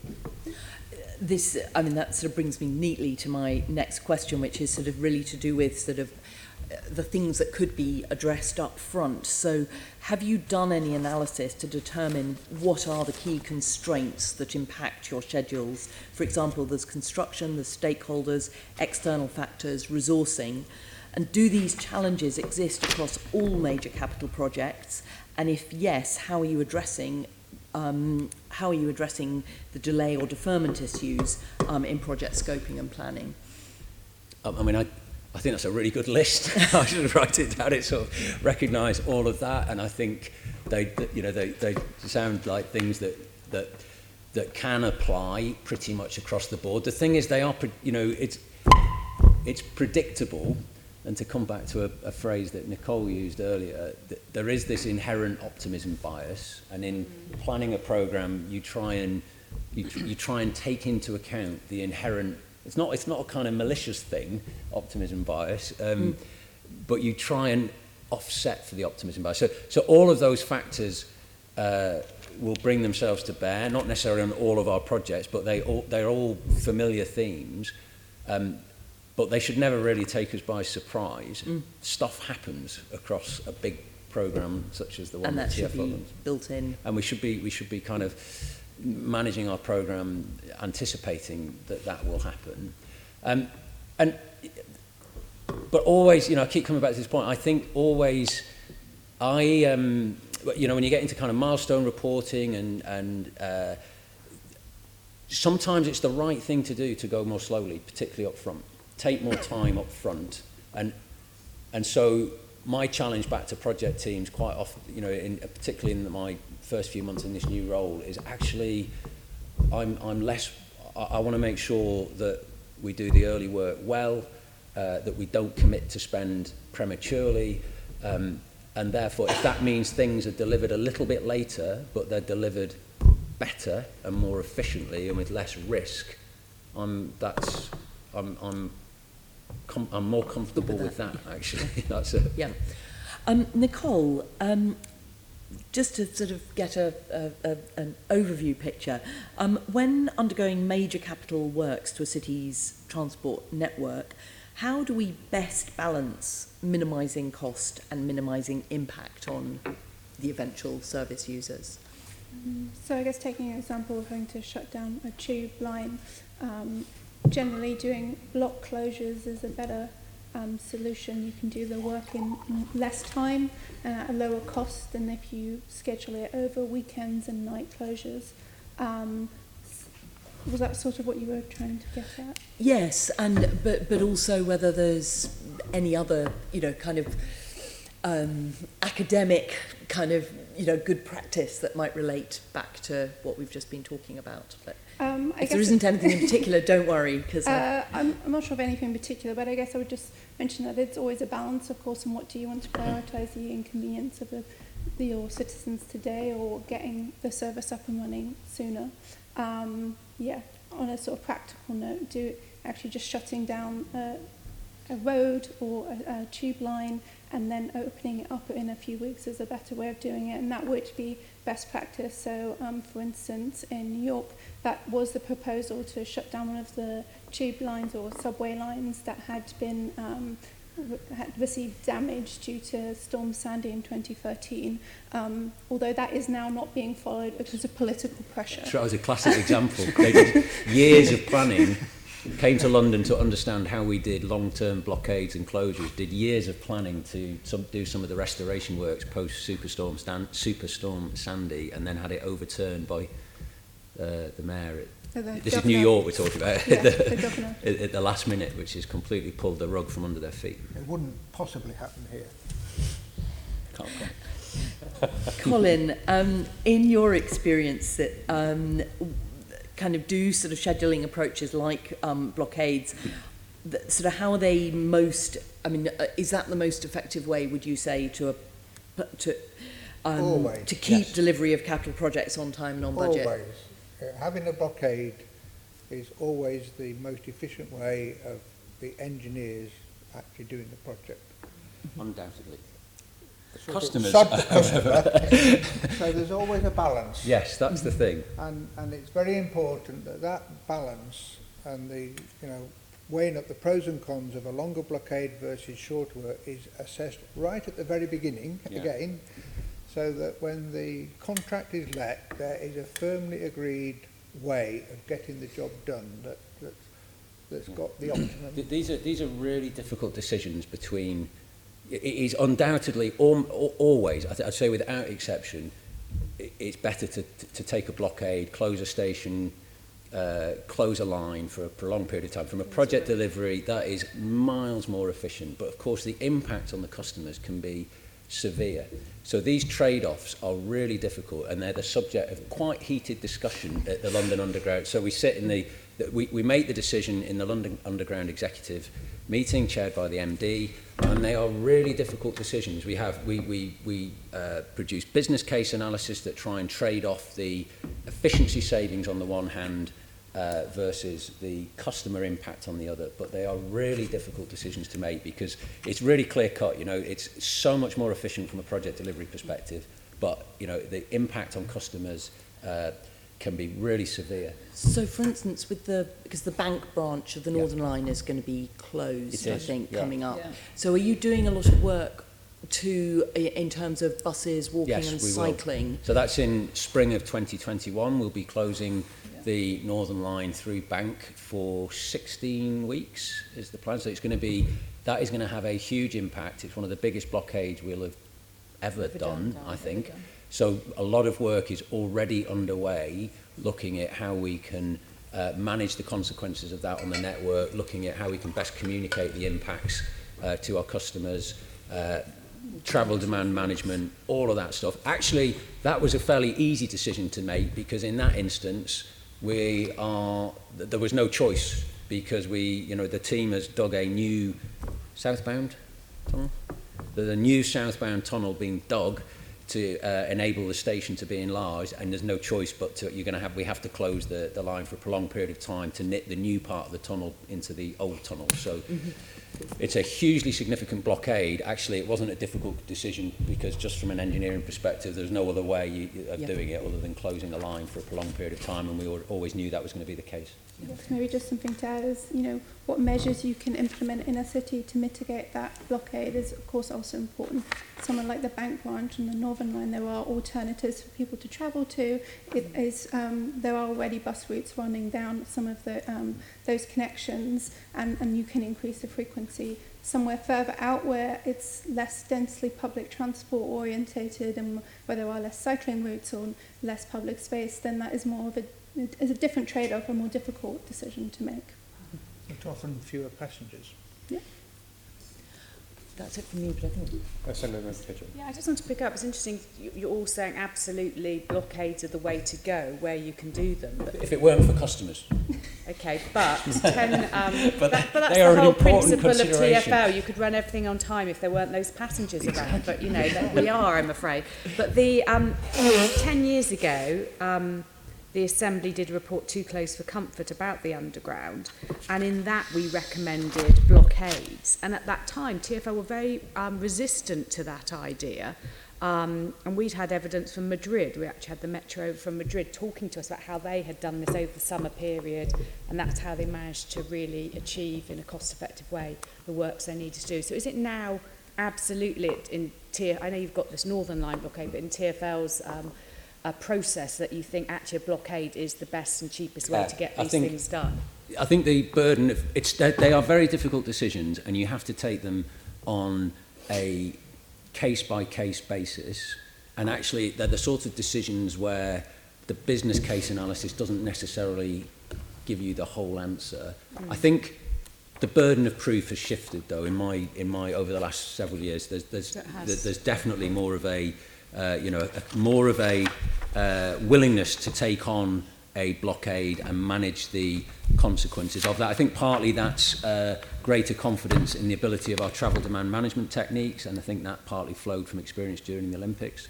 But sometimes you just take a view that actually it's just not acceptable. So we've got major works required on the escalators at Marylebone, and we spent a lot of time at the LU exec looking at that because, again, it would have been more efficient to close Marylebone Tube Station and deliver it in one hit. But the conclusion we reached was actually because that's a terminus station that's served only by one line, that notwithstanding the efficiency gains from closing the station, it just wasn't acceptable to close the only tube station serving a major London terminus. And so it's a trade-off case by case, but there's definitely more appetite to take on the closure. And we would have questioned that because Baker Street is 200 yards away. Yeah, but there is equality. You have to take equality impacts need to be considered very carefully.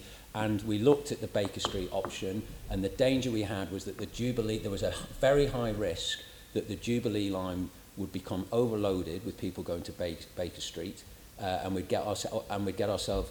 The Baker Street itself might not cope. So we did look at the we don't need to rehearse the details, but it gives you a flavour of that we really go around these decisions very, very carefully. But to answer the thrust of your question, there's definitely much more of an appetite now to take on. Well, I think that's blockades. really reassuring because it's something we recommended a decade ago, and also when we spoke to passengers, and now when I talk to passengers, people want certainty. Okay, I know for 2 months I can't use that. I find another route. If it's what time's it closing tonight because you're doing an early closure, or is it on this weekend? Yeah.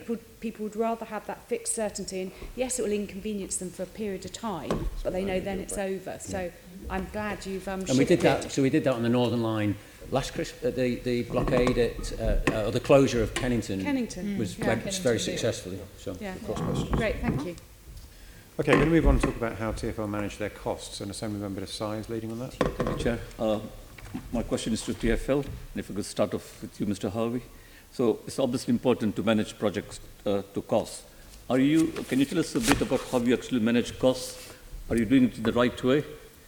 Is there anything you could be doing differently? And in particular, in the context of cost, how can you demonstrate that you're delivering projects for value for money?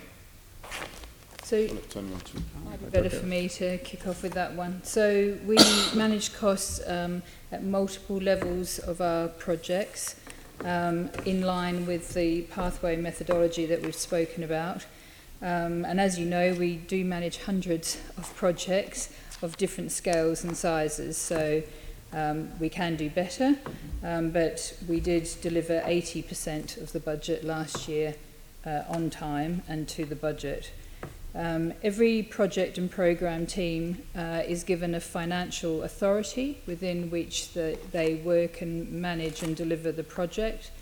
And we manage the projects both on cost and milestones, as we've already discussed. And the milestones is important, obviously, to ensure the scope's being delivered. And in these times of limited funding, we're very focused now, particularly in safety, critical assets, of ensuring the scope that we agree we're spending the money on in these projects is being delivered. We also review projects and programmes that are in the round, as David's already mentioned, at a portfolio level. That happens at least twice a year, apart from the ongoing reviews that Stuart's department and the PMO would do. And that's part of the prioritisation process for lesser for the budget, but particularly for the business plan update each year. So that's our overall structure, if you like, of how we manage it. Right. Just being a bit more specific, I mean... Apologies. One doesn't like to talk about cost, but can you just give some idea of actually in some more detail about a concrete measurement of whether you're actually getting sort of value for money? Yes, so we are focusing a lot more now on classifying the reasons for variance on spend. We report that to our board and the finance committee each meeting, and also at the programme level to the projects and investment committee. So we do categorise variances in expenditure between savings, where we defer cost to future years, where we accelerate some work for good reason, or sometimes where we have external funding for certain projects and the timing of that doesn't materialise the way that we've budgeted. And so we will realign the project spend in line with receiving the funding as well. So they're the sort of 3 or 4 main reasons why we underspend. Does that help? I think I may come back to it. Do you want to ask about it? Yes, certainly. Okay, this is a question for you, David. What are your value engineering and cost review processes? So I might bring Stuart in on this. So value engineering and cost review is embedded within the pathway process that we were talking about previously. So at each stage of the project and at each of these control gates, depending on the size of the project, if you're just putting in a pedestrian crossing in a very small scheme on a borough road, that's limited value to be gained. But on a project of a reasonable scale, we would expect the options for the costs to be reviewed in detail each period, each quarter, and at these specific checkpoints, what we call gateways under the pathway process. There will be a very detailed cost review, and at the gates, we would also look for evidence of both. We make there's a terminology difference. We talk about value engineering and we talk about value management. Mm-hmm. Value management is where we try and deliver the same customer benefits, but we might come up with a cheaper idea of doing it. Value engineering is very much in the engineering. We'll use a different widget. We won't use that widget. We'll use that widget, and we look at both. But the intent is the same, which is can we get the same outcomes more cheaply? And we would do that for a project of any significant scale. That would be a kind of continuous process, but one that would be formally reviewed at the gates in the pathway process.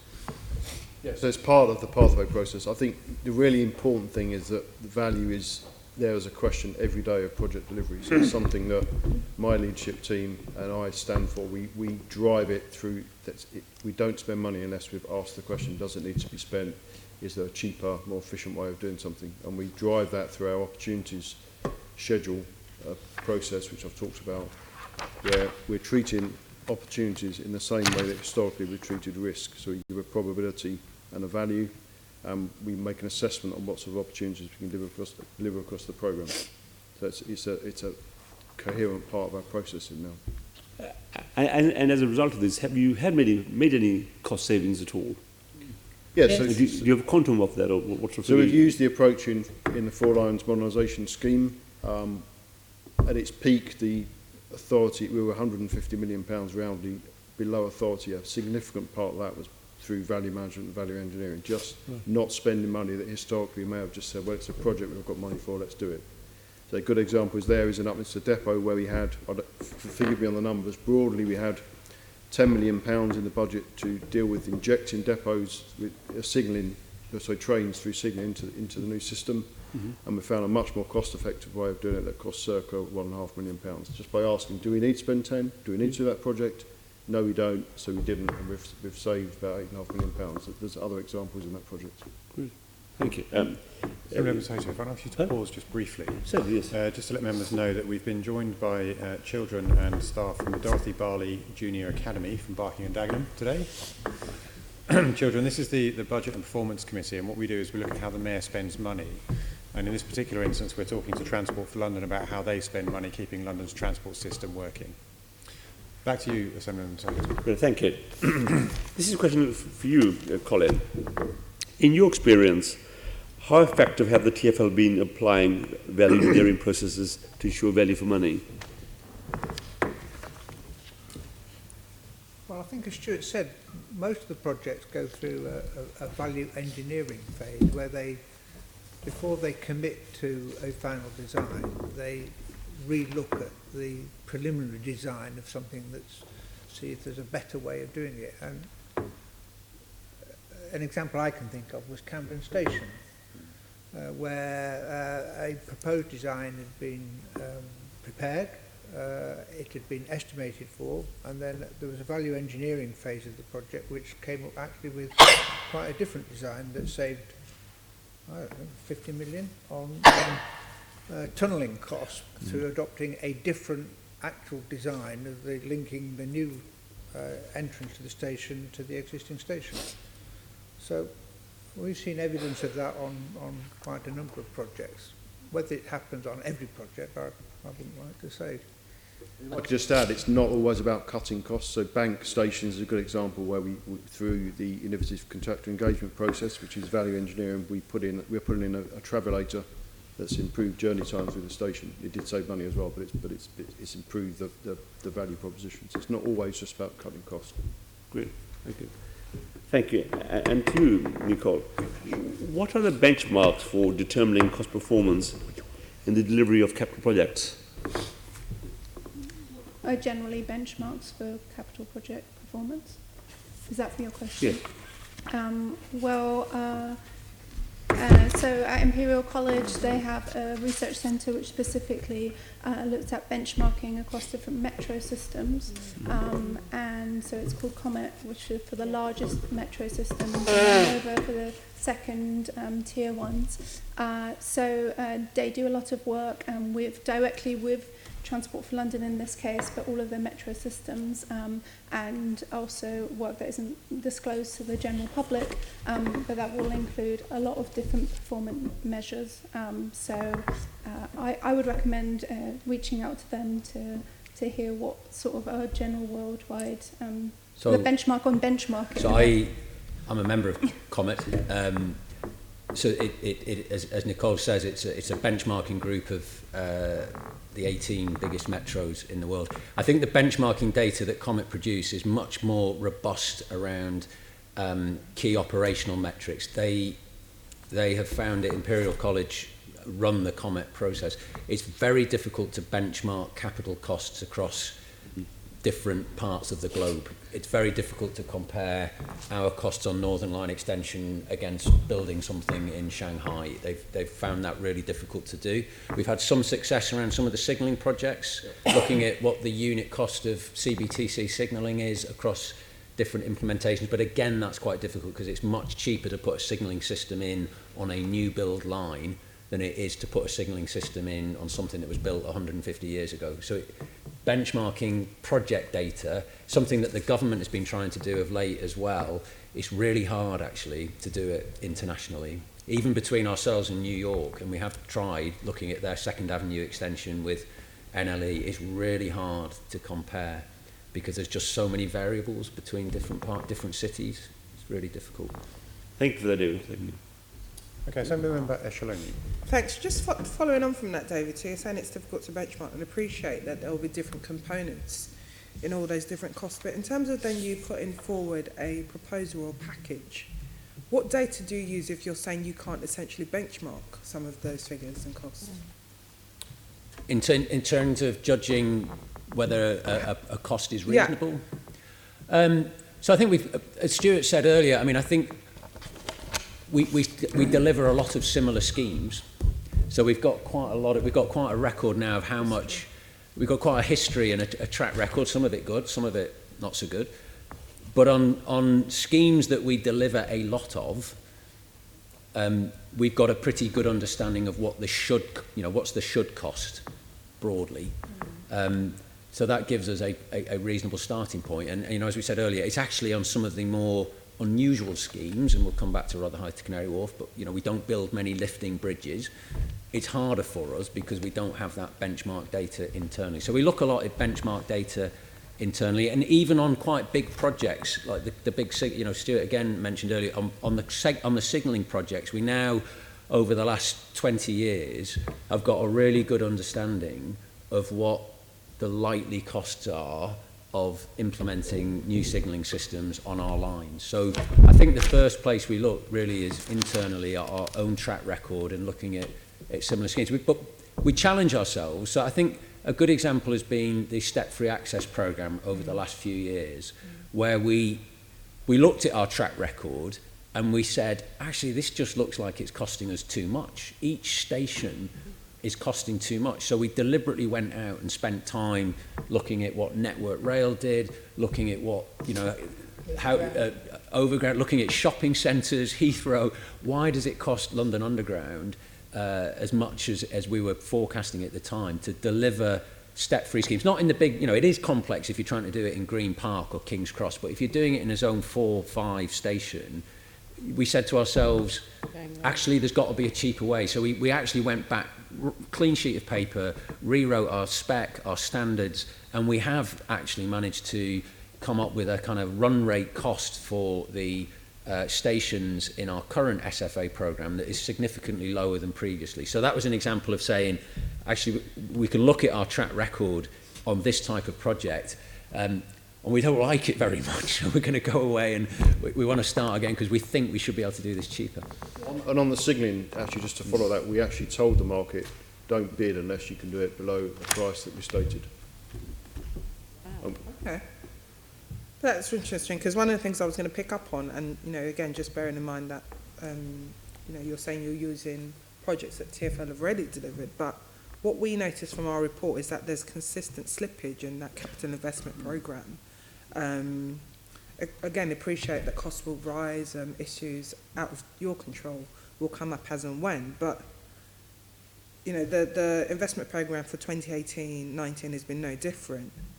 And it's just a case of getting a better understanding of why that is and how that's really being addressed, because it's all good saying that there are projects that you can look at in the past which TfL have delivered on time, on budget. Let's not repeat those words when it comes to transport, but it's a case of, why is that still happening? So there's a couple of, there are many reasons for this, but last year in particular, there was one quite material project that was going to be funded from the Home Office, and that funding was late, and therefore we deliberately chose not to start the project. So that did account for about 20% of that variance. We have, if I can just talk initially in underground, and Stuart probably talk major projects. We have been in the renewal space pausing projects for a period last year to get a better and tighter, clearer view on the scope that we were delivering, and therefore making sure that when we did go into delivery, it was the right things we were delivering. And the renewals director in that space has also now been developing a hopper. So because that is a bank of safety critical work, what we recognise now, as we've said, is some projects will slip for various reasons, but what we need to be able to do is be much more agile in the delivery space to put another one in behind it quickly if we're pushing something back. I think that's something that you were mentioning in relation to healthy streets, that we would like to become more agile in that delivery space as well. So some of that underspend in the renewal space last year was either third-party funding or savings or deliberate pause as we re-looked at the way we delivered some of this to get better and then get ahead of the curve going forward. Yeah, I think it's really important to distinguish between the two types of projects or programs that we deliver. We have kind of big standalone projects, Bank, Northern Line Extension, Old Street Roundabout, the standalone projects where you can see, oh, the project slipped, it's going to be late. And then these programs of renewals work or programs like Healthy Streets where you effectively have work banks that it's not one outcome like a bank station. You have work banks that you are trying to program in the most efficient way. And the way we look at slippage, we need to look at slippage through a different lens for each type, actually. The other good example in major projects is Silvertown, where the development consent order was delayed. So we could have ploughed ahead and let the contract with lots of risks, but we didn't. We had a milestone that said when we let the contract, but we didn't meet that purposefully. We stood back and took more time to make sure that we got the right outcome. I can't talk about it because we haven't quite awarded the contract, but it was the right decision. So the latest investment programme we've got is Q3 2018-19. And it will be just good to see if you've got an update on the schedule and financing of that, and just looking forward, what your expectations are for the remainder of 19-20 in terms of key projects. Is that all going to date? So we've just published the Q4 report this week, I think, in readiness for the Project and Investment Committee. So that is now available. And we are just, given last year's performance and some of the year-to-date performance so far in Q1, where we are in the middle of our Q1 forecast at the moment financially, and we are just reviewing all of our year-end projections, both on the capital spend account as well as the operating account. So we will be able to share some of that going forward. It is really, there isn't though a single metric that we can pluck out and say this is where we are on the investment programme overall. There isn't one, it's just too diverse, and to try and create such a metric that the roll-up would render it meaningless, I think.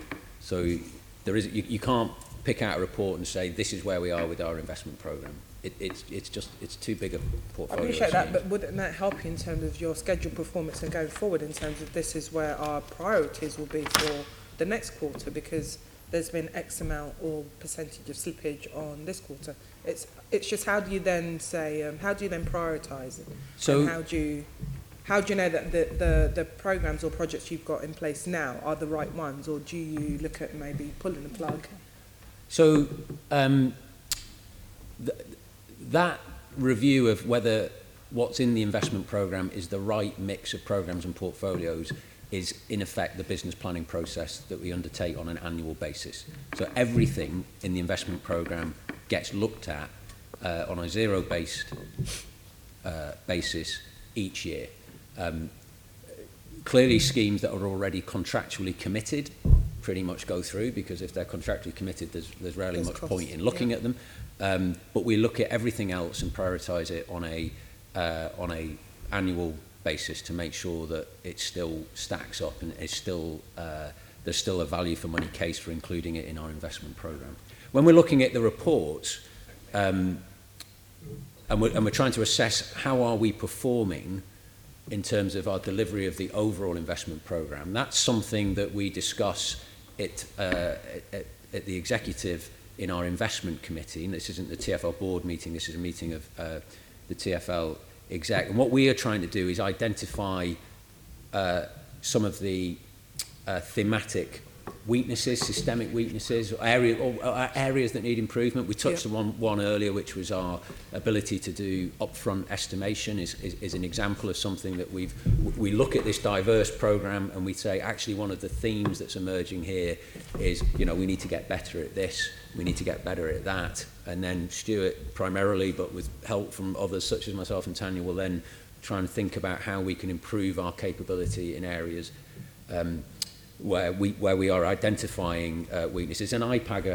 are an important part of this process, in that IIPAG develop annual reports that actually, you know, actually list out, I think they're called systemic challenges or some sorts of terminology like that, and it's very helpful, because that rather than there being a single metric that says this is how we're doing on the investment programme, well, it's a bit more qualitative than that, but you can certainly identify over time things that we're good at, things that we're less good at. And, you know, obviously our challenge is to try and address those areas where we know we need to improve. Okay, thank you. I'll leave it there, Trey. Okay, we've been teasing you for 2 hours about Rotherhithe Bridge. We've now got to the moment where we're going to ask questions about that. A number of members have got interest in this. But we're going to start with Assembly Member Hall.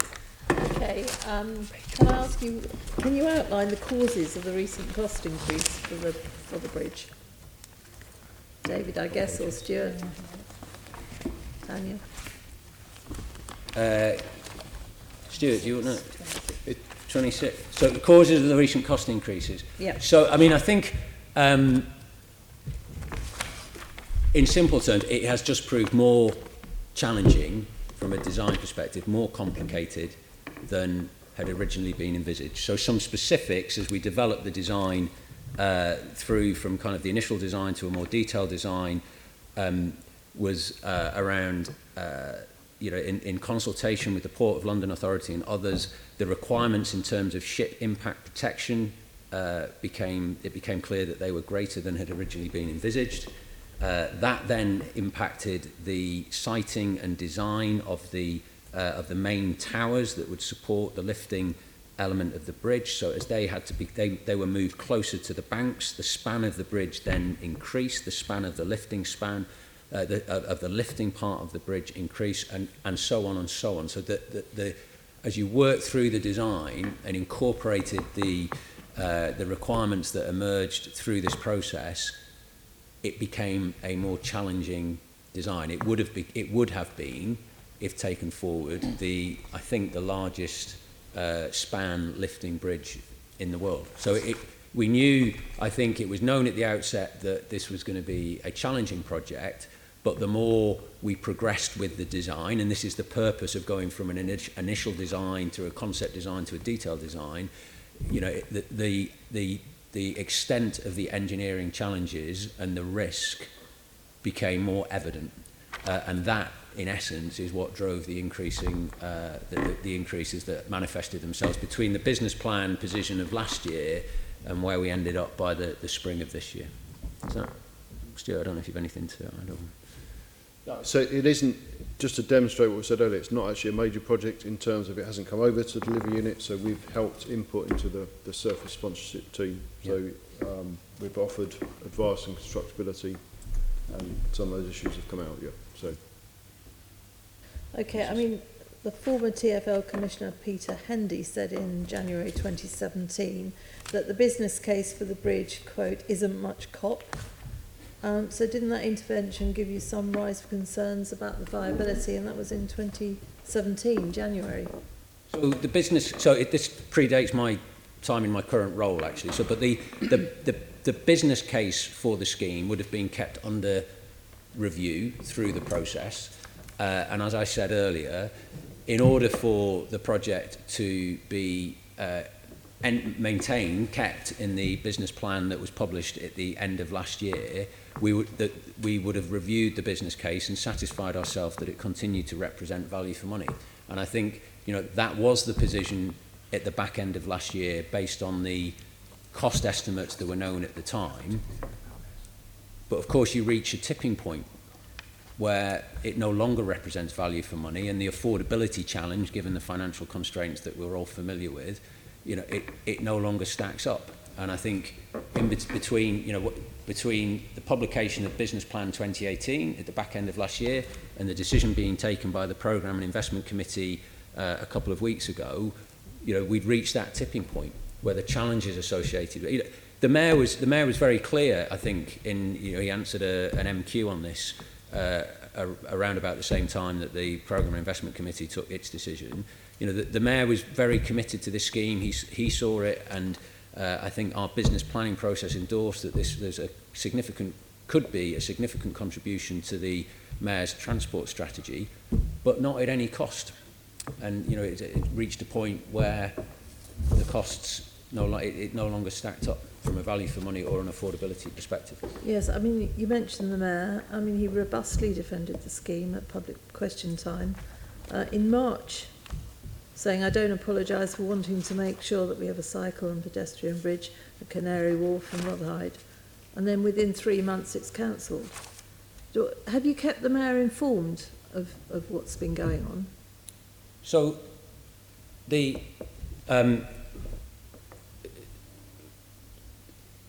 we knew, and I haven't personally been in briefings with the mayor, but that there were cost pressures emerging in the first part of this year was something that we shared with City Hall, because obviously we'd been planning to go to consultation in April. I think it was April of this year. The plan had been to go to consultation in April, and we decided to defer going to consultation because we knew that we had these cost pressures, and what we were doing at the time was exploring exactly some of the things that we've been talking about this morning. We were looking at all the options available to us, value management, value engineering.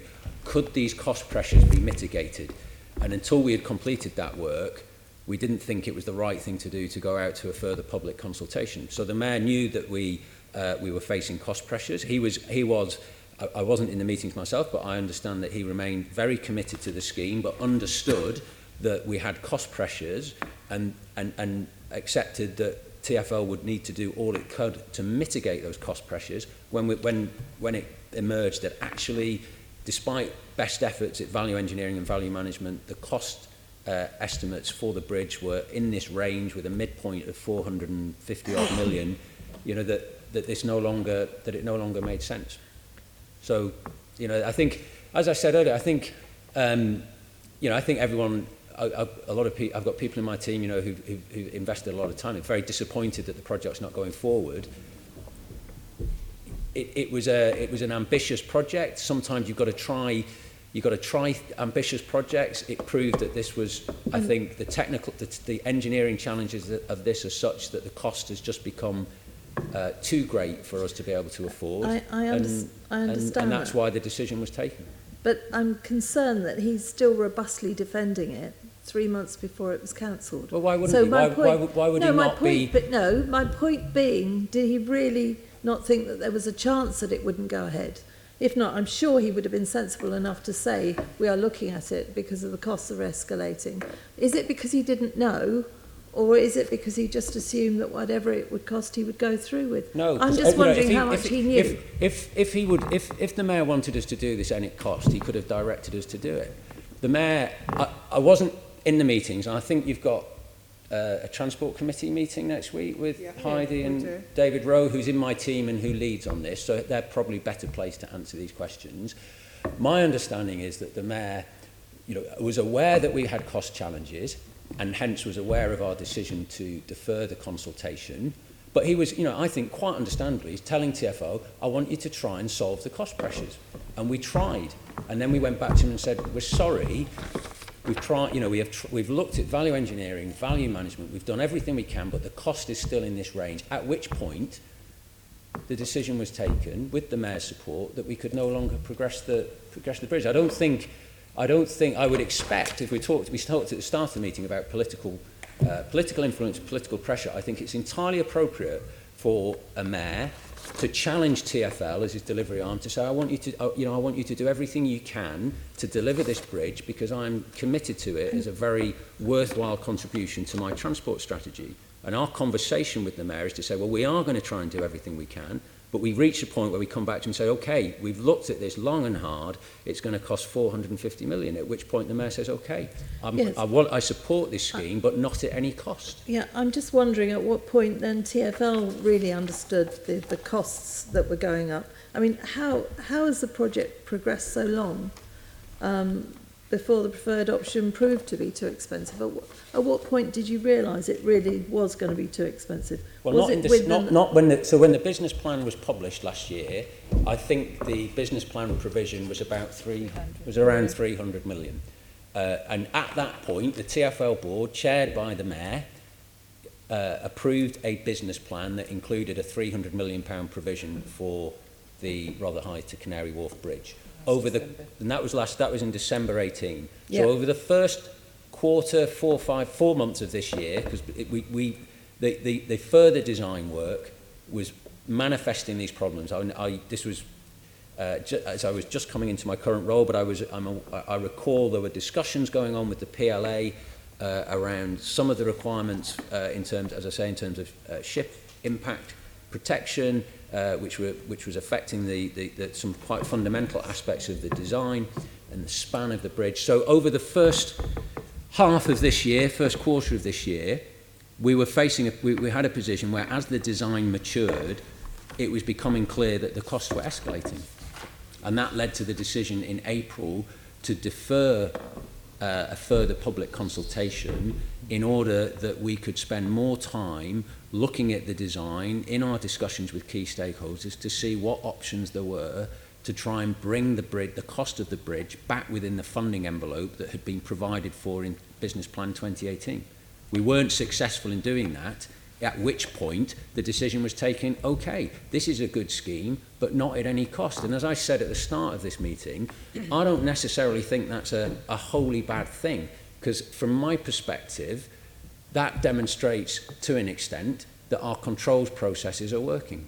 We start with an outline concept, we develop it, we take it out to an initial consultation, we engage with key stakeholders, we develop a design, we get a better understanding of the risks and costs, and actually, through our control process, that enables us to reach a decision on the project that says, actually, this isn't the right one to go ahead. And as I've said a couple of times already, okay, this is a very big, very high-profile scheme, but we have thousands of schemes, big and small, going through control process. No. And a measure of success is that we are stopping projects at an early stage. We should be stopping projects. This just happens to be a very high profile and a very large scale one. But actually, does it demonstrate that to an extent that our project control processes are working effectively? I think it does. Okay. If I can go... I wonder if I could say something about Rotherhithe Canary Wharf, because our concern from the very beginning of this project was that the 100 million was totally unrealistic. Yeah. And that was 2 years ago. Yes. And bear in mind, it's a Rotherhithe to Canary Wharf crossing. It's not a Rotherhithe to Canary Wharf bridge. Yeah. So the option selection that was done early on, we were very insistent that the option to actually provide an enhanced ferry service, which was considerably cheaper, should remain on the table until such time as the estimate had been firmed up, once the design of the bridge had been finalised with the Port of London Authority. Can I just intervene briefly on that? Because David, you've just given a very impassioned defence of TfL's approach to this. I think the question, though, remains, and Colin has just touched on the fact that a crossing in that location is what was promised, not necessarily a bridge, and then for whatever reason it became fixated on a bridge. The Rotherhithe crossing is something that I have taken personal interest in, and I've been down and I've looked at the site and I've spoken to people on both sides and various organisations who have made representations to Transport for London. And it seemed to me on the outside looking in from a very early stage that the feasibility of building a bridge in that location for a whole range of reasons was deeply flawed.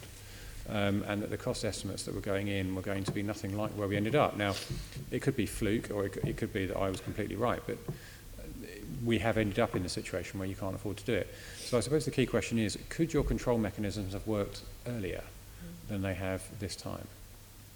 Yeah, I mean, I think that's fair. I think it comes back to the discussion we had at the start about these very initial estimates, because 100 million is so wide of the mark. I mean, I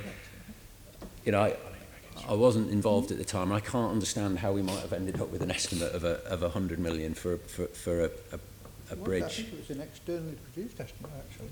Right. So I think, but to your point, Chair, are there lessons to be learned from the? So I say I've chose my words carefully. To an extent, it demonstrates the control process is working well. Could they have worked better?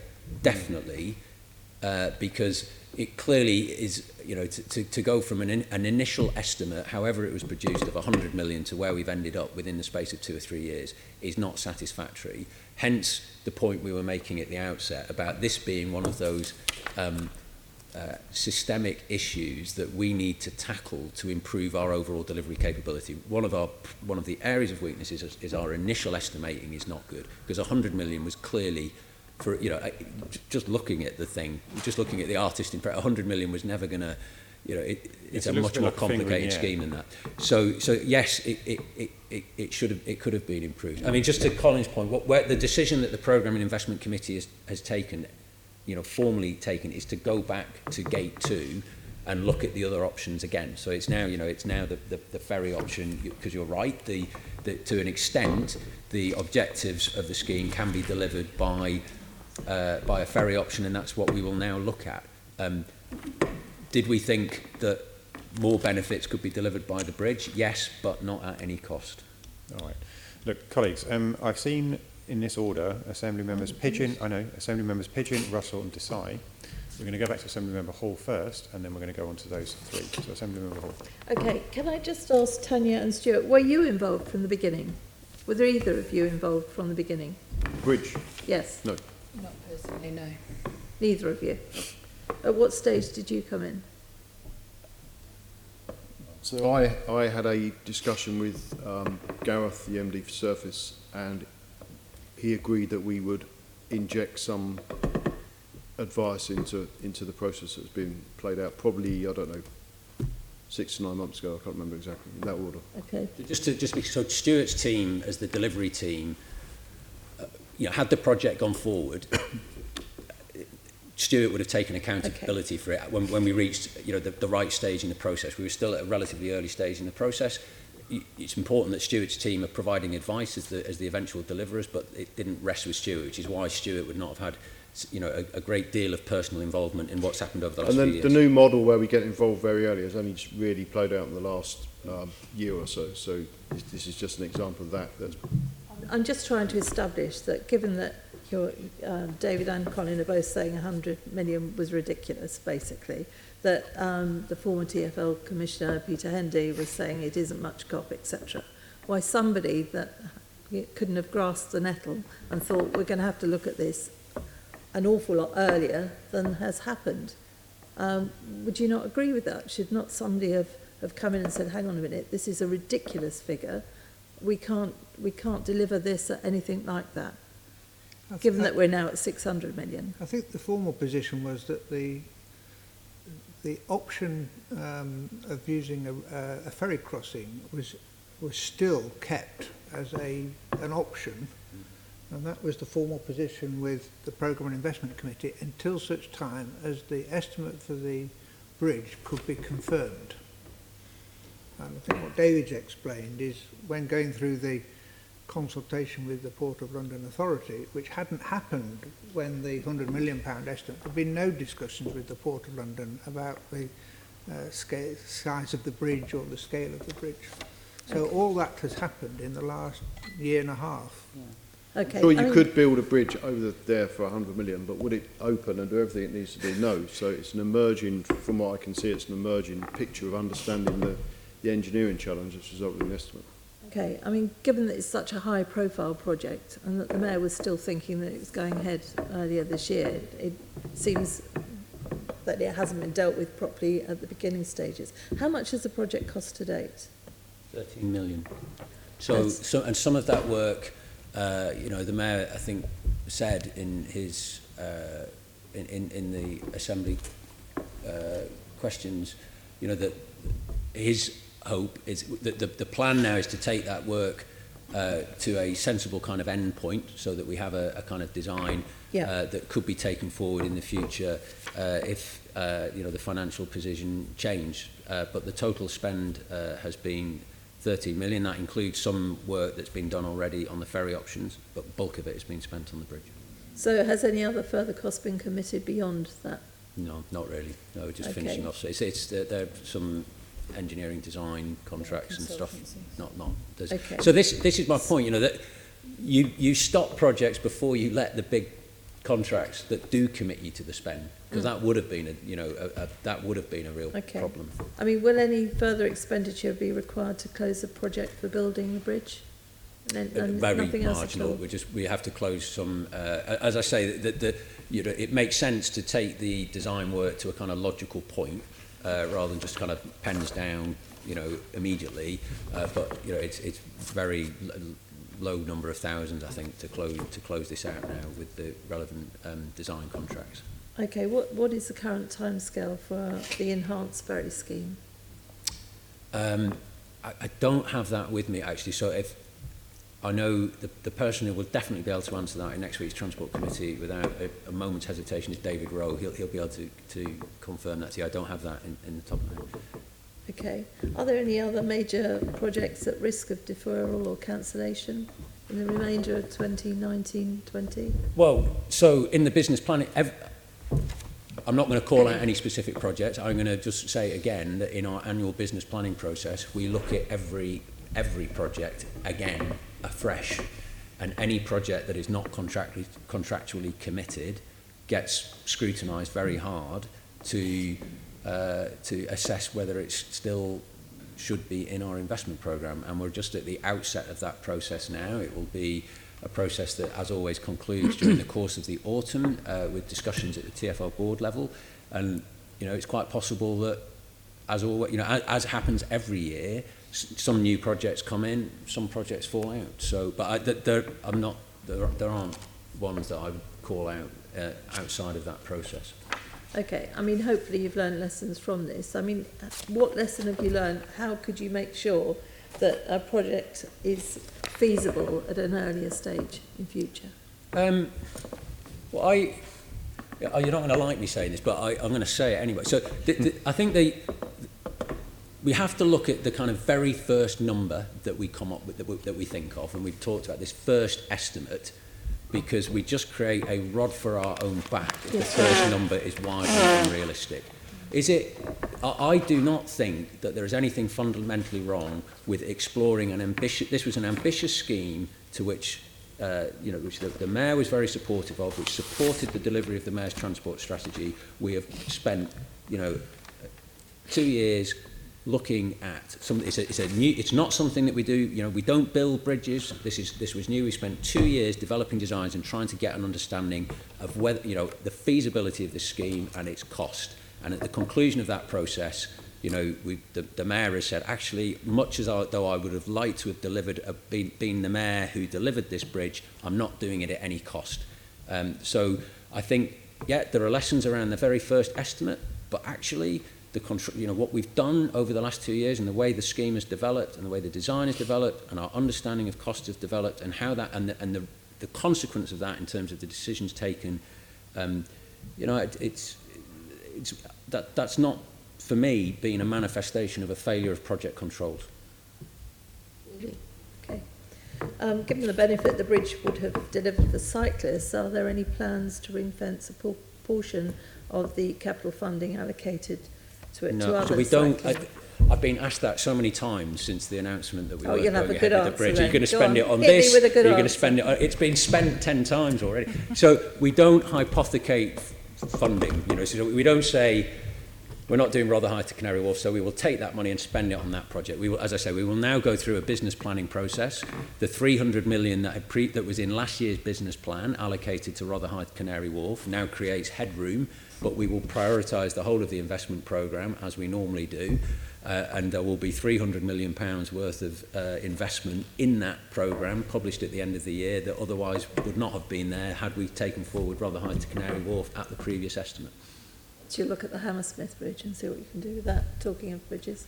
Actually, Okay, well, thank just you. on that, there's a technical point there that as the Hammersmith Bridge is not ours, it's Hammersmith and Fulham's, that our expenditure on the Hammersmith Bridge is operating expenditure, whereas that was allocated to Rotherhithe and Canary Wharf is capital expenditure. So even if we were so minded, it's not necessary, it's not easy to switch. That may be the case, but Transport for London needs to deal with Transport for London, and the amount of problems that that bridge closure is causing are significant. I'll leave it at that, Chairman. Thank you. Okay. Right, so we're going to move on to Assembly Member Pigeon.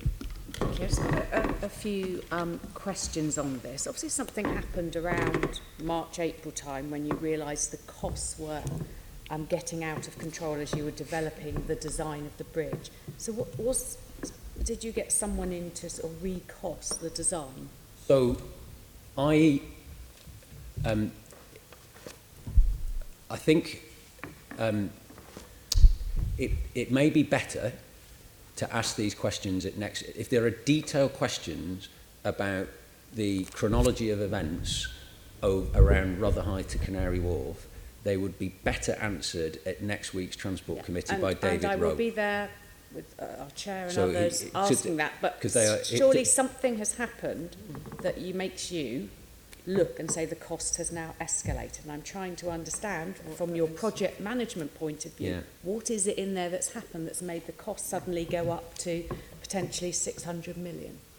Well, I've given the best answer that I'm able to do based on my own personal understanding of what the sequence of events over the last few months. As I say, I think this stemmed, you know, as Colin has alluded to, it stemmed from getting a greater understanding of the requirements that were stemming from the needs to maintain a navigable channel, come through our consultations with the PLA. That meant that the ship impact protection that we would need to put in place around the main pillars of the bridge were more extensive than had been previously envisaged. That meant that the pillars had to be moved further away from the main channel. That increased the span of the bridge. And you can see, even as a non-engineer, you can just see how that would drive complexity and challenge to the point where you end up with a lifting span greater than anything that's in place anywhere else in the world in terms on of a your project. And this is just, you know, and I know from, you know, that I've heard Mike Brown just, you know, chatting to him in the lift sort of thing, just being very uneasy. And as Stuart has alluded to, you know, we do tunnels and we do stations and we do signalling systems. Long span lifting bridges is not really in our DNA. So there's just a, you know, this was becoming increasingly complex. I understand all that. I just wanted to know whether there was some sort of recalculation of costs on a design at some point that suddenly made you think, yes, hang on. Is there, Colin, are you aware? That's exactly what happened. The consultation with the Port of London took place, I think, during late 2017 and during the early part of 2018, so that the basic parameters of the width of the navigable span and the protection that was needed for the structures for the navigable span. Bearing in mind, this is on a bend on the river, yes, I understand, yeah. so it's a dodgy place to put, you know, a bridge in a way. That only got sorted out with the Port of London during the latter part of last year. I think then the designers went away and did a basic design to meet those requirements. That was estimated up. Right. So you think that was done, and that's what then sparked the decision. Well, we'll try and get perhaps a copy of that piece of work that was done. Has any independent review been carried out on the design? Because obviously to make a decision to cancel such a major project, go back a stage, Did you get anyone separately in to I believe we review did, that? but I'd need to confirm. Yeah. I think the concept was reviewed. There was an independent review commissioned from the Institution of Civil Engineering. The precise who was involved in the reviews in the spring of this year, I can't tell you that for definite off the top of my head, Caroline. So I think David Rowe next week has got all of that at his fingertips. He's got a week now to prepare these.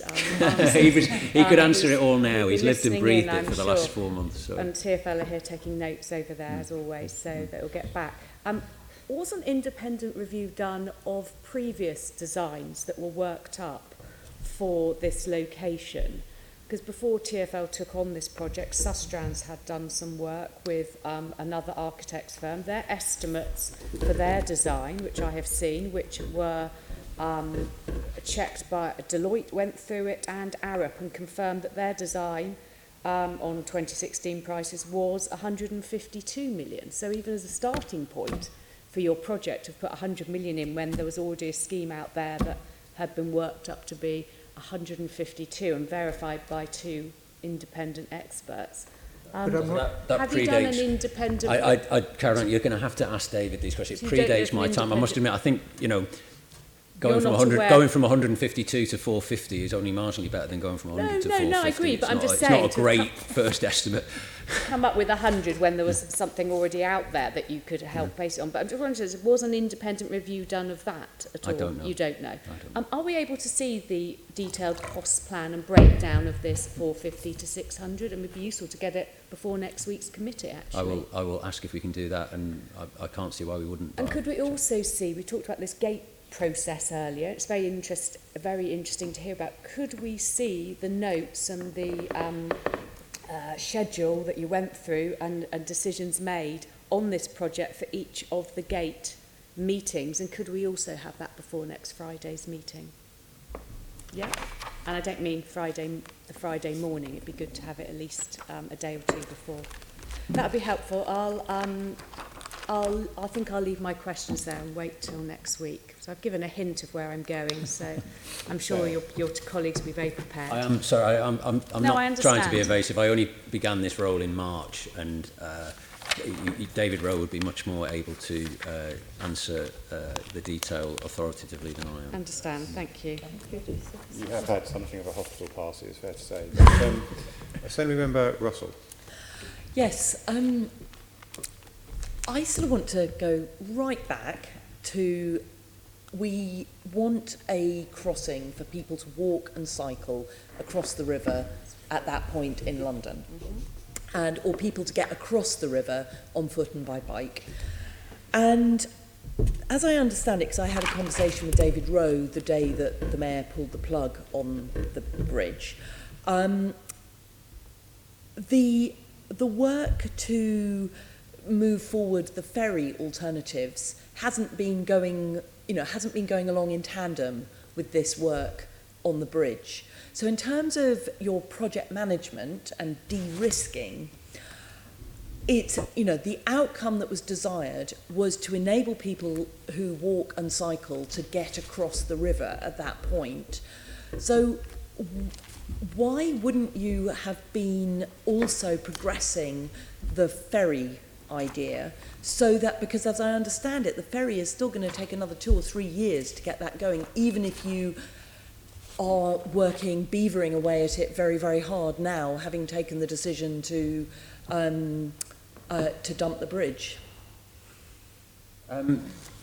So we kind of go back to this pathway process and the life cycle that you go through, and Colin alluded to this a few moments ago. So like all projects, the crossing, Rotherhithe to Canary Wharf crossing, will have been taken through a pathway process where you would go through a gate zero, which is where you look at the initial proposition, you identify a need in the broadest terms, which would be to provide a link. You would then go through a further gate, gate 1, that we call outcome definition, that starts looking in more details at what the outcomes and the benefits are that you're wanting to deliver through the project. And then gate 2 is where you actually single down on you choose a single option. So I don't quite know what the date, I don't know if Colin, you might remember actually what the date was of the single option selection, but the Programme and Investment Committee of the TfL board will, I'm guessing probably about 18 months ago, something like that, will have agreed a recommendation that we narrow down the options and pursue the bridge option. So that would have been a conscious decision taken based on the information at the time, which, as we now know, the cost information would have been wrong, as it turns out. But based on the information at the time, there would have been a formal decision taken that the preferred option was to pursue the bridge. And in line with our methodology, at that point, you take forward the work on the preferred option.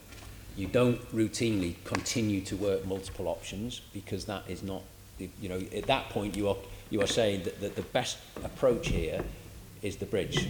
So Colin alluded to the fact that on this occasion, the committee asked that we retain the ferry option, but I don't believe that any active work was done to progress the ferry option, nor would I have expected it to, because at the option selection phase you are saying, the definition of the gate 2 is single option selection. You are taking forward a single option through concept design and detailed design, and that is what has happened on this project. We've taken forward a single option, but when we've got to the point of detailed design, which is the point at which you then commit to delivery, we've said no, not at any cost.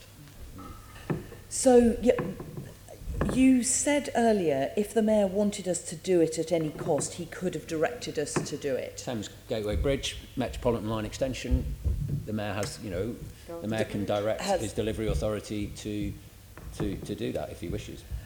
And so, at Gate 2, you made the decision, or TfL made the decision, that a walking and cycling bridge at that place was the desirable option, and goodness, we can all see what those benefits would be in terms of reducing traffic, in terms of helping clean up the air, in terms of boosting active travel, and providing that incredible connectivity between the south and the north of the river at that point.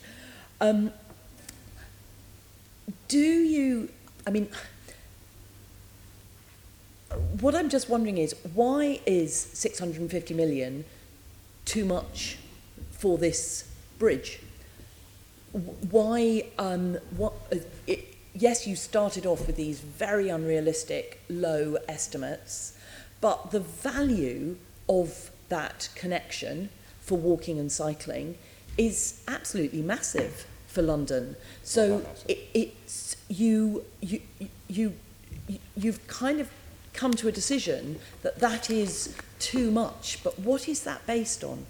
So there's two aspects to that. There's an affordability assessment and excuse me, an affordability assessment and a value for money or business case assessment. I don't have the details to hand, but I'll make sure that David has them for next week's Transport Committee. So again, in the business planning round last year, the business case for the bridge will have been reviewed, and in order to secure the £300 million of funding in last year's business plan, the business case would need to, you would need to have demonstrated a positive business case in order for it to make the cut in the business planning process. Now, of course, it comes a point, the benefit, you know what the benefits are, but as the cost goes up, your cost to benefit ratio worsens, and there will come a point at which that will no longer offer a value for money solution, which is the case here. That depends on what goes into the model, presumably, yes, your cost to benefit costs ratio. And benefits. Your cost at some point, as the costs go up, the scheme, there's no longer a business case for doing the scheme. The other aspect, of course, is affordability, because if there's 300 million in the business plan, and we now have a central forecast of 450, but with a range that suggests it could be as much as 600, you would have to provision another £300 million.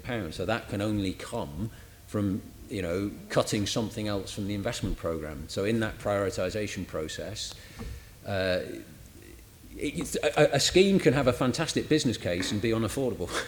Actually, I think on this case, in this instance, both, it was the view we reached and the Programme Investment Committee reached and the Mayor accepted it was that it was no longer affordable in the financial context that we were in, and also actually the business case at this increased cost was no longer robust relative to the next best option, which was the ferry solution that we're now going to explore. Okay, I'll leave it there. Okay, Assemblymember Desai has been very patient. Thank you, Chair. It's more a point of information rather than a question. But in light of what Colin said earlier about a ferry service, so the one consultation meeting that I attended, which was well over a year ago, there might have been another consultation meeting, but a very well-attended meeting of local residents. The mood clearly was for an enhanced ferry service. There were concerns being expressed at that stage, 12 to 15 months ago, about siting, about the design of the bridge. And if I can quote the other Island Councillor, Dave Chesterton, speaking for Tyhamless Council, I think his exact words were that he was ambivalent about the whole idea of a bridge. And Tyhamless' position was that as long as they didn't have to pay for it. So even at that stage, as I say, well over 12 months ago, the mood was one for looking at an improved ferry service. So whether, I mean, and we will now, you know, and David can give you chapter and verse next week on what the next steps are in terms of developing the ferry service option, but that is clearly now, we'll try and take that forward as quickly as we can. Can I just have I won't be at the transport hearing next week, so this is my last opportunity to get an IIPAG bit in, but it was, the review meeting to look at the options was held on the 31st of July 2017. So we're going back 2 years, and at that time the estimate for completion was in a range of 146 to 200 million.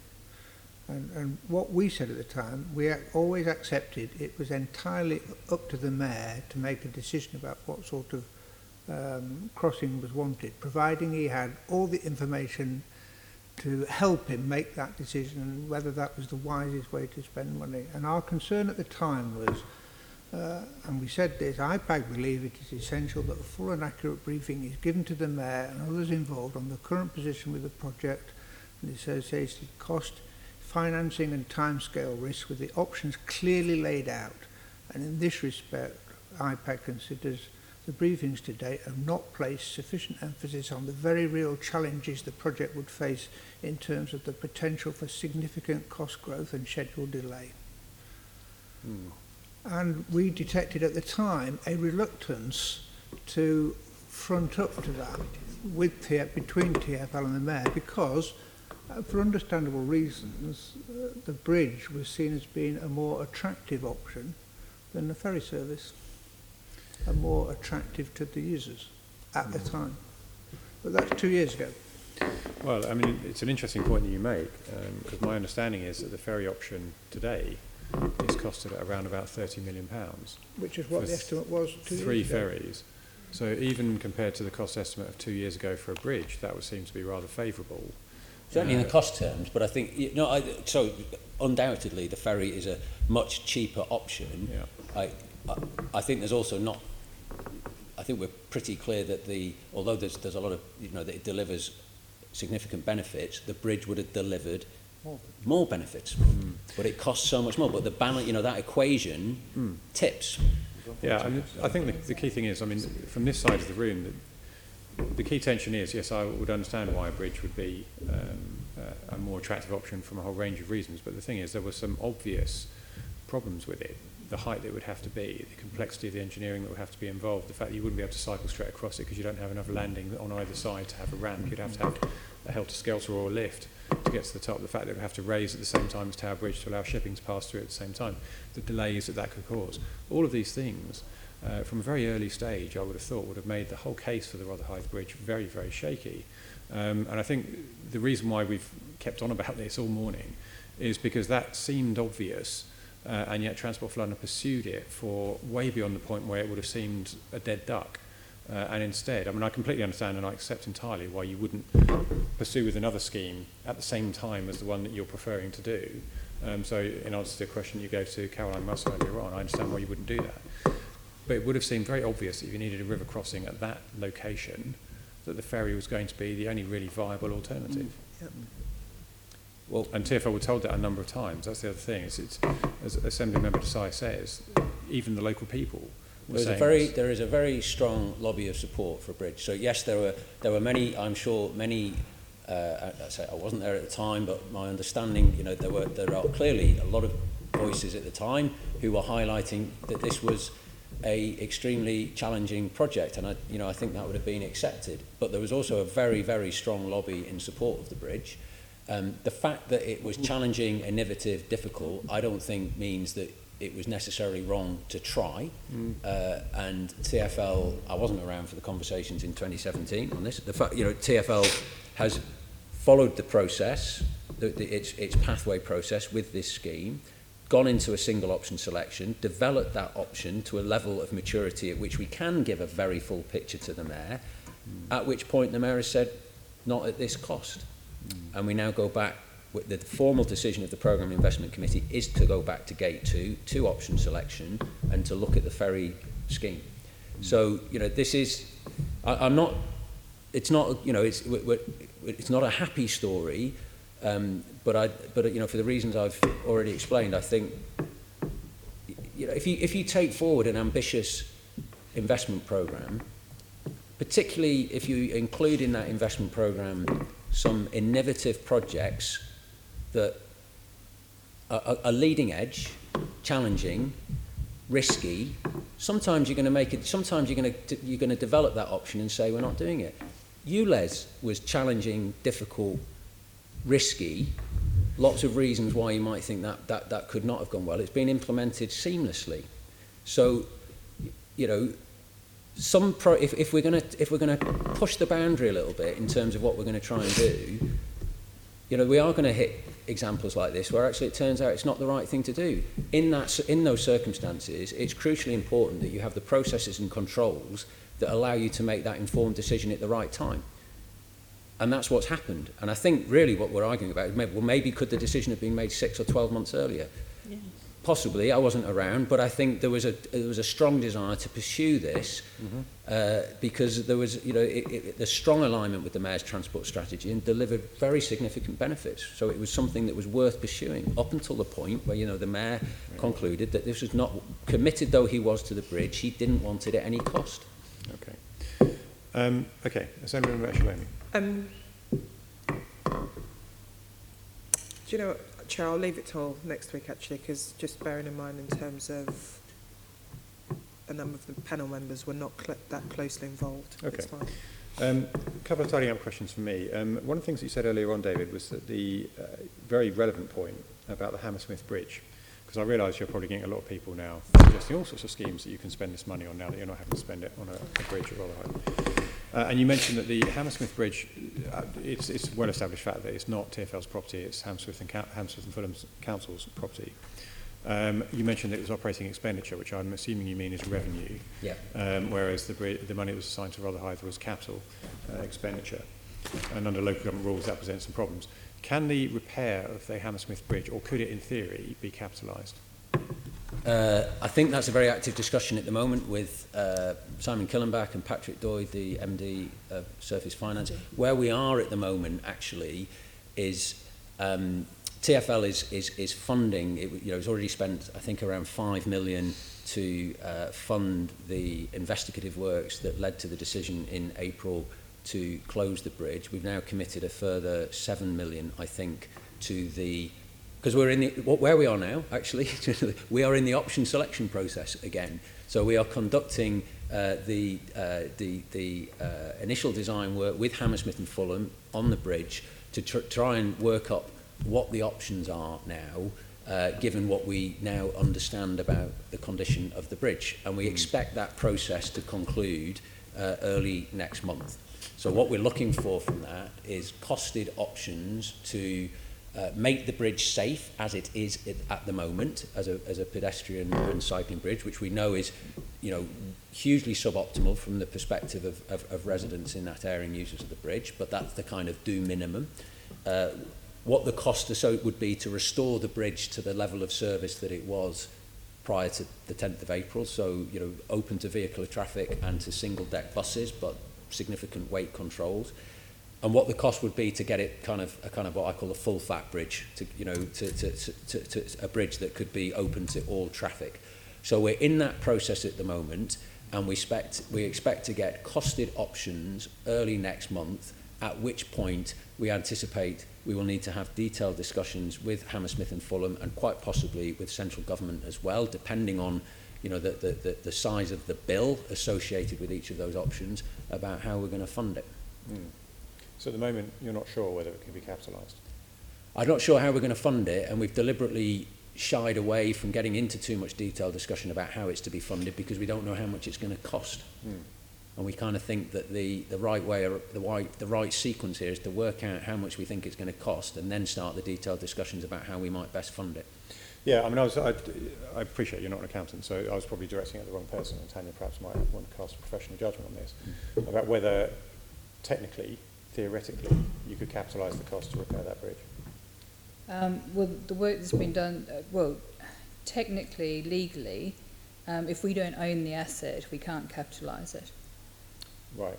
Because it is a future asset for us. Fine. So that is the technical piece, I think, on it. Okay. I mean, that doesn't close the door, I know that, but yes, that's quite useful, actually, for the debate that I'm sure there's going to be around that. But that's very useful, thank you. The final question I was going to ask, David, you mentioned that the money spent on the Rotherhithe Bridge scheme to date is £13 million. Yeah. And, infamously, there was a certain amount of money spent on the Garden Bridge. Do TfL keep a running total of money that they've spent on schemes that they don't deliver? I don't think that's a formal report that we produce, no. Okay. You should. Be an interesting one, wouldn't it? Well, it would. I'm not doing it to beat you with it. I'm just interested from a value for money, taxpayer spending money perspective, whether that information can be gathered, whether it is possible to do that. Yes. It is, okay. We might write to you about that then, I think. Okay. We'll probably cap it over a certain period of time. Just take a random figure, maybe the last 3 years, but right, we have reached the end of our set of questions today. Can I thank our guests for their attendance and their answers? Particular credit to you, David, because you seem to do a lot of the heavy lifting today for obvious reasons. So thank you very much, and thank you for keeping your cool as well. Members, item 6 is the Budget and Performance Committee Work Programme. Can we note the programme? Noted, Chair. The date of the next meeting is Thursday, the 26th of September 2019 at 10 o'clock in here.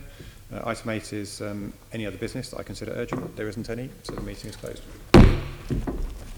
GLA, Chamber, Sound.